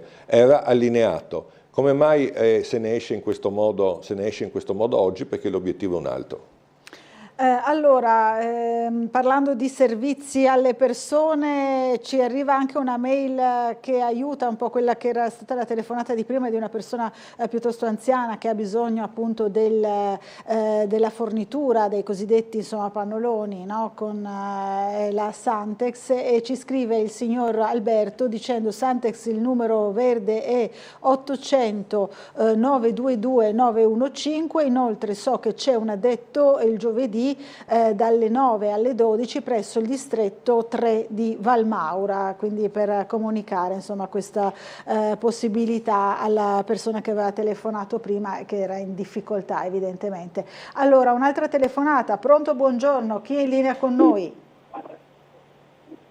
Buongiorno Buccarella, sono Diego. Diego, buongiorno. Buongiorno. Buongiorno, io avrei una domanda per il vostro ospite Cosolini e volevo prendere spunto da un articolo apparso oggi a pagina 10 del Piccolo. Quindi congresso regionale della CISL, Alberto Monticco riconfermato per il terzo mandato. È in carica dal maggio del 2017. Ecco, io personalmente credo che il sindacato rivesta in qualche modo anche una funzione pubblica e sociale. Quindi io non conosco le qualità, meriti o demeriti di questo segretario regionale, però credo che una posizione in esclusiva e in qualche modo anche di potere all'interno del sindacato rivesta comunque un ruolo particolare e francamente la trovo fuori luogo in questo caso. 12 anni di segretario regionale di un importante sindacato nazionale fa riflettere, visto che si parla tanto di terzo mandato, vorrei sapere cosa ne pensa al riguardo l'ospite Cosolini. Capito. Con questo io vi ringrazio e vi auguro una buona giornata. Grazie Diego, buona giornata. Allora, ieri si è concluso, no, il congresso della CISL regionale che ha riconfermato per acclamazione proprio Alberto Monticco alla guida del sindacato. A questo si riferisce il signor Diego. Allora, il sindacato è una libera associazione, come una libera associazione sono i partiti, come una libera associazione sono le associazioni culturali e sportive. Ovviamente c'è una scala di importanza e di centralità che si dotano dei loro statuti democraticamente e conseguentemente stabiliscono le loro regole di funzionamento. Alcuni statuti prevedono limiti di mandati, altri non li prevedono diversi. Non sta a me giudicare lo statuto della CISL. Certo, siccome il paragone inevitabilmente va sul terzo mandato di una istituzione come la Regione, mi sentirei di dire che siamo su scale profondamente diverse. L'esercizio del potere che si esercita con un bilancio di gestione di una regione di 6 miliardi e mezzo di euro, e l'esercizio del potere che si esercita in una istituzione elettiva chiamata a governare la comunità, sia il governo del paese, della regione o di un comune importante, no? Presuppone dei limiti al potere che probabilmente la segreteria di un'associazione sindacale o di un'associazione di altro tipo può valutare diversamente. Poi, ripeto, nel merito io posso essere... Allora, la stima per Monticco da parte mia come persona e come sindacalista è molto alta, tant'è che gli ho scritto anche un messaggio di congratulazioni. Poi posso essere d'accordo o non essere d'accordo sul numero di mandati, ma certo è che la CISL o che so, o l'Arci, o che so, o la CGIL, o che, se vogliamo andare avanti, anche un partito politico non può essere paragonata al governo di una città, al governo della regione, al governo di un paese. Perché è vero, qualcuno usa l'argomento del terzo mandato e dice i cittadini sono liberi di votare, di non votare, questa è la democrazia. Esatto, Ma sì. la democrazia non è solo le elezioni. La democrazia è fatta anche di equilibrio e limitazione dei poteri, perché altrimenti noi arriveremo alla conclusione che potrebbe anche essere pericolosa, e in qualche caso la storia l'ha dimostrata anche aberrante, anche se sono paragoni che non vogliamo nemmeno toccare in questo momento, che nella misura in cui uno è investito del voto della maggioranza degli elettori, no, possa gestire il potere come vuole. E quindi il limite di mandati è un limite che è stato istituito e previsto nelle leggi, e quindi equivale la nostra legge equivale per noi allo statuto di un'organizzazione libera come un'associazione sindacale, è stato istituito proprio in considerazione del fatto che lo si ritiene un elemento di equilibrio rispetto all'eccesso di potere, e quindi un fattore di rafforzamento della democrazia. Poi è vero che in altri sistemi politici questi limiti non esistono. In questo caso si prefigurano due situazioni. In alcune situazioni noi abbiamo l'assenza di questi limiti, oppure questi limiti sono stati cancellati, è successo così per Putin, è successo così per Erdogan. Diciamo per democrazie che possiamo valutare come le vogliamo valutare, e in altri paesi invece di democrazia avanzata non ci sono questi limiti, ma ci sono contrappesi molto più forti. Molto più forti. Le faccio un esempio: il sindaco di alcune grandi città europee non ha limite di mandati, ma non viene eletto direttamente dai cittadini, viene eletto dal Consiglio Comunale, che scaturisce dalla elezione dei cittadini, quello che succedeva, diciamo, fino al 1993 anche da noi. Ecco che allora la possibilità di avere un numero anche illimitato di mandati fa però i conti con un potere meno forte, perché non ti viene dato direttamente dai cittadini, ma ti viene dato in seconda istanza.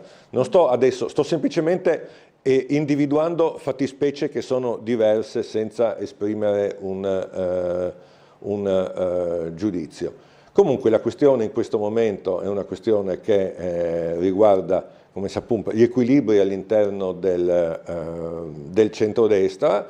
La Corte Costituzionale si è espressa sulla legge della Campania in modo chiaro. Vedremo cosa dirà la Corte Costituzionale sulla legge del Trentino, ovvero se considererà il limite dei mandati un principio di ordine generale che si applica senza eccezione anche alle autonomie speciali come la provincia di Trento, la Sicilia, la Sardegna, il Friuli Venezia Giulia, la Valle d'Aosta, la provincia di Bolzano, o viceversa se riterrà che le regioni e le province autonome abbiano da questo punto di vista una maggiore autonomia. Quella che sarà la sentenza della Corte sarà rispettata.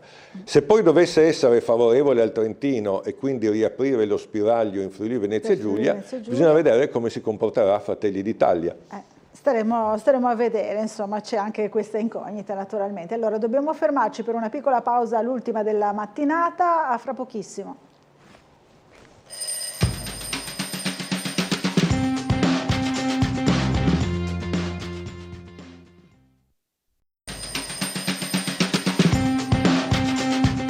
Rieccoci in diretta, ancora in compagnia di Roberto Cosolini, che poi dovremo lasciare andare via un pochino prima, no, della fine della trasmissione per impegni. Allora sentiamo subito la telefonata. Buongiorno, chi è in linea con noi? Buongiorno, sono Franco Lega da Udine Nord. Buongiorno ai signori triestini e ai friulani. Buongiorno. Allora, tra il cane, unica unità cinofina, unica su 200.000 abitanti, unica, e non serve altro. Con 200.000 cosa può fare sto benedetto cane? Cosa può fare per la sicurezza? Poi un'altra cosa, tra questo cane, tra lo spot pubblicitari, tra le risposte e poi alle domande, alle risposte più altra risposta. I telespettatori sono sempre cazziati. Saranno due o tre telefonate ogni ora. Ma Avarino che dice che siamo noi a fare la televisione, ma vada a nascondersi. Va bene, grazie Franco. Allora, abbiamo fatto vedere prima un bel servizio del nostro, in diretta del nostro Bernardo Gulotta con il cane Conan che fa parte dell'unità cinofila della polizia locale, a quello si riferiva. Insomma, sì, immaginavo. Lo riteneva un po'... Non ho seguito tanto il tema, ecco. mi confesso impreparato.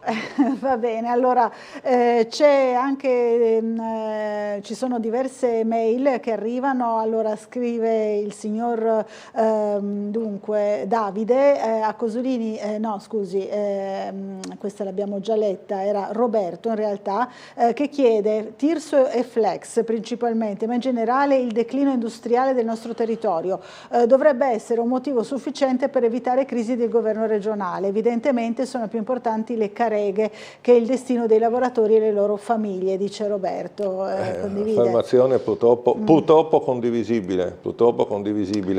nella situazione che stiamo vivendo.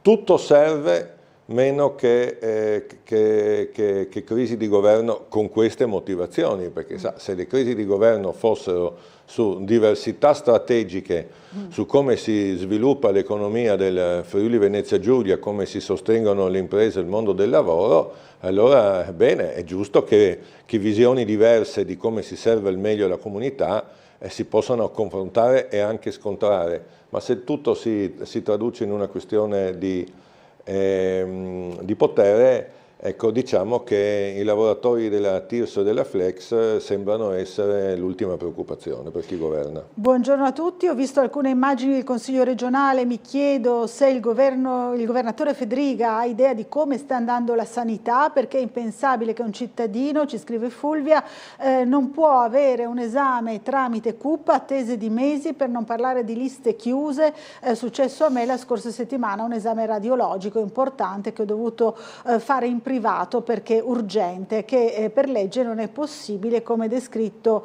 qui sotto, e ci manda proprio il pezzo della legge che dice che non è possibile per gli enti erogatori chiudere le disponibilità delle agende di prenotazione, no? Le cosiddette liste chiuse d'attesa. Infatti la questione delle liste chiuse è assolutamente inaccettabile ed è un modo in qualche caso per eludere la domanda di rispetto dei tempi previsti nella normativa per diverse tipologie di urgenza. Ricordo alla signora, senza entrare nel dettaglio, ma direi che l'informazione può essere recuperata facilmente su internet o comunque rivolgendosi ai patronati, alle associazioni, no? Che esiste questo, in presenza di una incapacità della struttura pubblica di garantire i termini previsti per una prestazione, tanto più se questa è una prestazione urgente, esiste la possibilità di rivalersi e quindi chiedere il pagamento del ricorso alla prestazione privata. Una cosa che esiste nella nostra normativa, che veniva tenuta accuratamente sotto traccia per moltissimo tempo, poi una campagna di comunicazione a cui ha dato una grossa spinta anche il Partito Democratico a Trieste ancora 3 anni fa, poi più recentemente nelle altre province, poi i sindacati e così via dicendo, fanno sì che le richieste siano cresciute perché la gente è più informata. La possibilità, insomma, che viene fornita proprio dalla legge. Allora, una telefonata, pronto, buongiorno, chi è in linea con noi? Buongiorno, io sono Silvia. Silvia, buongiorno dottor Cosolini. Buongiorno. Allora, io ero una sua elettrice e ho apprezzato il suo lavoro e lei è stata la causa che io ho litigato con parecchie persone. Perché questo mi dispiace, la ringrazio. No, tranquillo, a volte è meglio litigare e chiarire tutte le proprie posizioni. No, perché la gente, gli elettori di piazza, vogliono quel tipo là, no? Che pulisce, è come la donna che pulisce solo davanti e poi gli angoli restano sporchi. Lei con niente soldi, perché non aveva soldi in cassa quella volta, non aveva niente, c'era il pareggio di bilancio, non mi ricordo, c'erano dei vincoli pazzeschi, lei ha dato la priorità alle cose che effettivamente erano priorità. Tipo, non so, adesso io non lo so tutto il suo programma, ma comunque non mi ricordo, ma so che erano le scuole messe in sicurezza, insomma queste cose qua. E io ho apprezzato e ho litigato con tanta gente che, mi scusi, mi permetto di dire che sono stupidi. Ora, questi di adesso, no? A prescindere che sia destra, che quello che vuole, i giochetti a me non interessano, i giochetti di potere, poltrone, non mi interessa. Io toglierei le poltrone, guarda, li farei stare in piedi così non si parla più di poltrone. Ma io vorrei capire, vorrei che qualcuno mi dicesse, dopo tanti anni, come è migliorata la loro vita quotidiana. Cioè, vai dal medico, vai, non so, sull'autobus, quello ancora magari funziona, vai a fare la spesa, vai in qualche ufficio, la tua vita, il reddito, ma ti è migliorata in qualche modo? Dimmi una sola cosa per cui questo governo e questo allineamento di pianeti ti ha fatto migliorare la tua vita. Io giuro, per me è peggiorata, perché mio marito ha avuto, faccio un esempio, ha avuto un piccolo aumento sulla pensione e questo ha determinato che prima abbiamo solo un reddito, io non ho reddito, avevamo l'esenzione del ticket e adesso dobbiamo pagare, per pochi euro dobbiamo pagare i ticket e abbiamo un'età, siamo ormai anziani, mi duole dirlo ormai così, e abbiamo bisogno di tante visite, esami, eccetera. Capito. Quindi adesso, e un'altra cosa, io ho già utilizzato 3 volte quella possibilità che non avevano le liste, non avevano i tempi, 3 volte mi hanno preso in carico al CUP e mi hanno trovato l'appuntamento. Bene. Però bisogna essere tosti, sa, perché non è che così lineare la cosa. Il proprio diritto, insomma, chiarissimo. Silvia, grazie della telefonata. Grazie. Speriamo bene.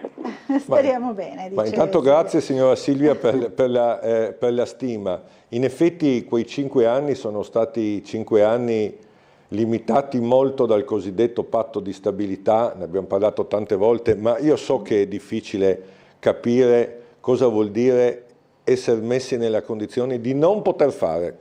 Ecco. E sappiamo che siccome la prima cosa che vedono i cittadini sono le opere pubbliche, molti frettolosamente hanno come dire, giudicato quegli anni come anni in cui abbiamo fatto poco. Abbiamo fatto quello che potevamo fare dando le priorità che lei diceva. Gli anni venuti dopo di noi sono gli anni in cui non c'è il patto di stabilità, ma ci sono le opere, come dire, che vanno per la loro strada. La galleria di Piazza Foraggi, Roiano inaugurato con grandissimo ritardo in pompa magna senza aver risolto il problema della gestione dell'asilo. Non parliamo del tram di Opicina, tutto è bene quello che finisce in bene, ma insomma sono passati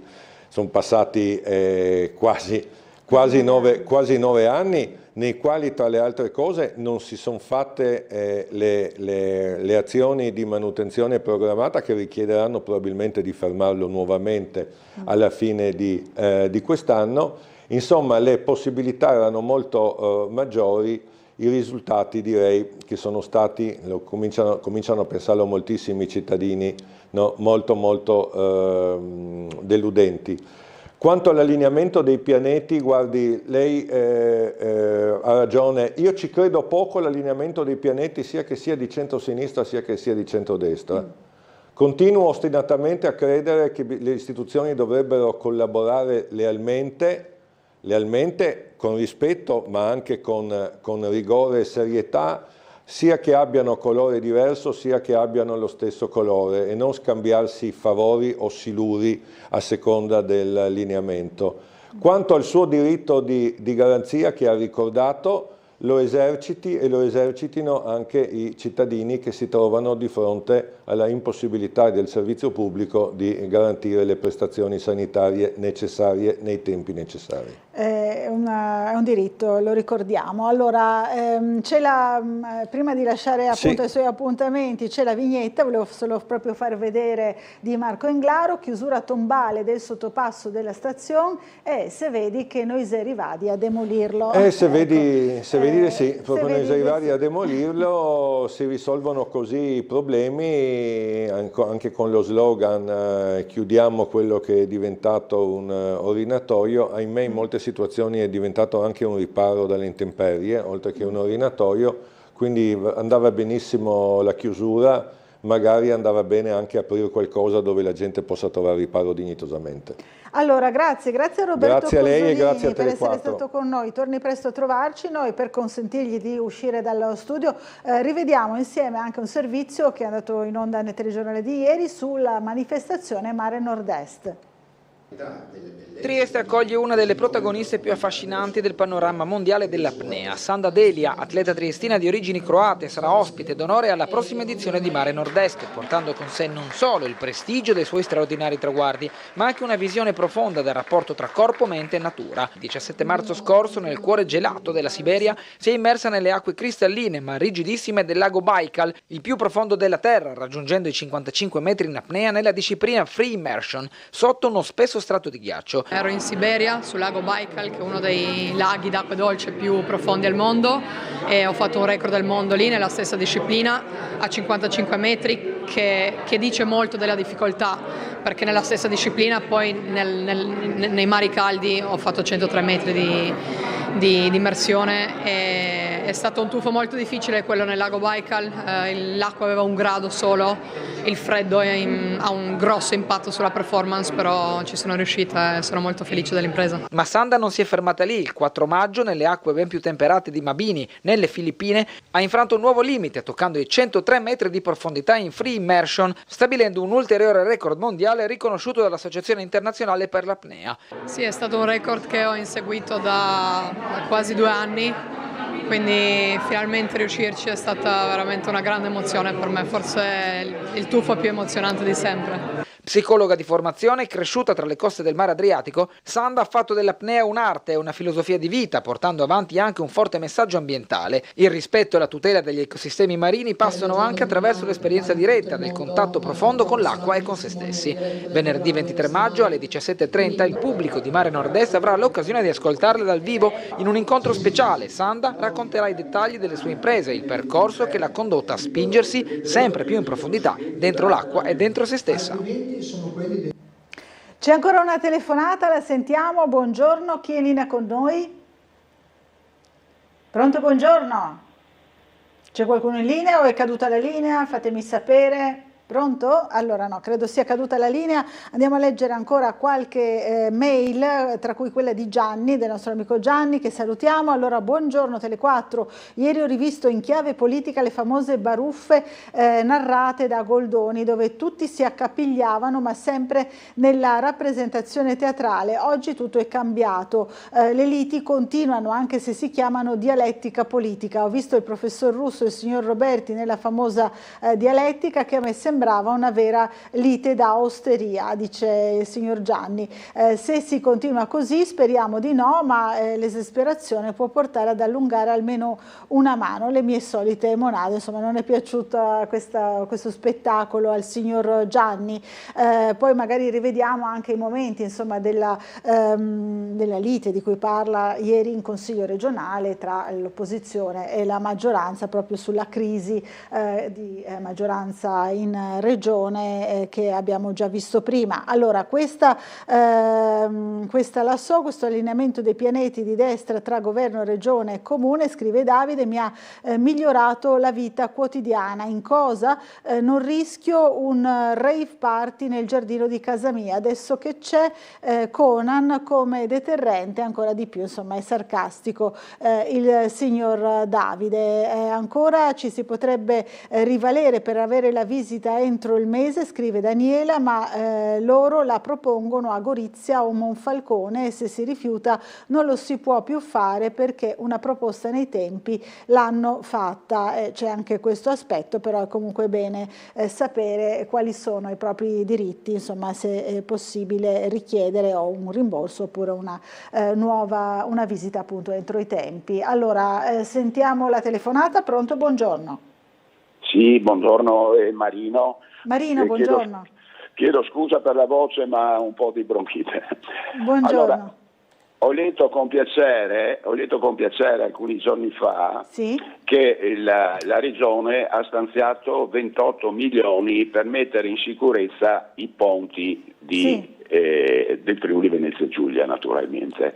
Allora chiedo al nostro Roberto se dentro a questo importo c'è anche il ponte in canale di Ponte Rosso, che è chiuso ormai da anni. Non solo, ma questa chiusura comporta un percorso di parecchi tir al giorno dentro la città, via San Spiridione, Corso Italia. Quindi ponti bianco e verde, si riferisce a questi, no? Dove dovevano partire i lavori, però poi... E poi ci sono due linee della CEGA, della Trieste Trasporti, perdono, la 8 e la 17, che devono fare tutto un altro percorso perché non possono passare per il ponte. Questo comporta chilometri in più, spesa in più, ore di guida in più. Allora volevo chiedere al Roberto, visto che adesso è già andato via, però regionale. Ma gli gireremo la domanda, perché adesso è andato via perché aveva degli impegni, quindi ci ha lasciato un pochino prima, insomma, però gli giriamo la domanda. Allora niente ponte. Gli gireremo la domanda e magari approfondiremo anche a che punto sono questi lavori, no? Sì, è un grosso problema, ma certo. Appunto, a parte il punto dei lavori, cosa vogliono fare? Esiste un progetto per metterlo in sicurezza? Capito. Perché i lavori che erano partiti, che poi si sono fermati, e adesso non se ne parla più. Capito. So che il Comune ci sta lavorando ancora, però magari ci informiamo meglio proprio sulle tempistiche, no, di questa operazione, perché so che insomma devono essere fatti. Il Comune può accedere a questi soldi regionali? Chiarissimo, anche questa è una domanda che cercheremo di rivolgere. Ci sono i soldi per mettere a posto questo ponte? Bene. I tir che passano avanti sono preoccupanti, perché sia per l'ambiente sia per i poveri abitanti in quelle case, non so. Capito. Mi sembra una cosa assurda. Sono anni che è chiuso. Chiarissimo Marino, grazie. Allora ci informiamo, magari cerchiamo di così riprendere questo argomento che è di interesse di molte persone, di molti cittadini che abitano e girano per Trieste. Allora, oggi è la giornata dell'incontro per quanto riguarda la crisi in regione tra i vertici, tra Fedriga e la Premier, come vediamo anche sul giornale. Oggi nella capitale il confronto, quindi fra pochissimo, fra Meloni e il governatore, la ricerca di una soluzione alla crisi di maggioranza, e noi ieri abbiamo realizzato appunto vari servizi sulla crisi anche per quanto riguarda i lavori del Consiglio regionale e tutte le varie posizioni anche da parte della minoranza di centrosinistra. Possiamo rivedere insieme il servizio di Bernardo Gulotta, che è riferito proprio alla crisi di maggioranza e quello che è successo ieri in Consiglio regionale. Non so se è pronto il servizio, se è possibile rivederlo insieme. Non lo vedo ancora pronto. So che c'è una telefonata, la sentiamo. Buongiorno, chi è in linea con noi? Buongiorno, sono Kosic. Buongiorno, buongiorno. Volevo già espresso nel vostro intervento, nel vostro servizio che avete fatto l'altro giorno. Sulla cabinovia, vero? Sulla cabinovia. Sono assolutamente a favore della cabinovia. E voglio dire che il sindaco sta pensando a Trieste e al Carso, soprattutto guardando ad una città del futuro, e sta organizzando, investendo fondi molto importanti per costruire un futuro verso il quale Trieste sta andando. Le posizioni del centro-sinistra e del comitato sono assolutamente contrarie a qualsiasi analisi che non si presti solo al presente. Il presente di Trieste non è il futuro di Trieste. Il futuro di Trieste lo sta costruendo Di Piazza. Grazie della telefonata, insomma netta la sua posizione a favore della cabinovia, grazie, non c'è più tempo insomma per vedere il servizio, ma naturalmente seguiremo lo svolgimento della crisi in regione nel corso della giornata, nel corso dei nostri telegiornali. Grazie a tutti per averci seguito e buon proseguimento di giornata.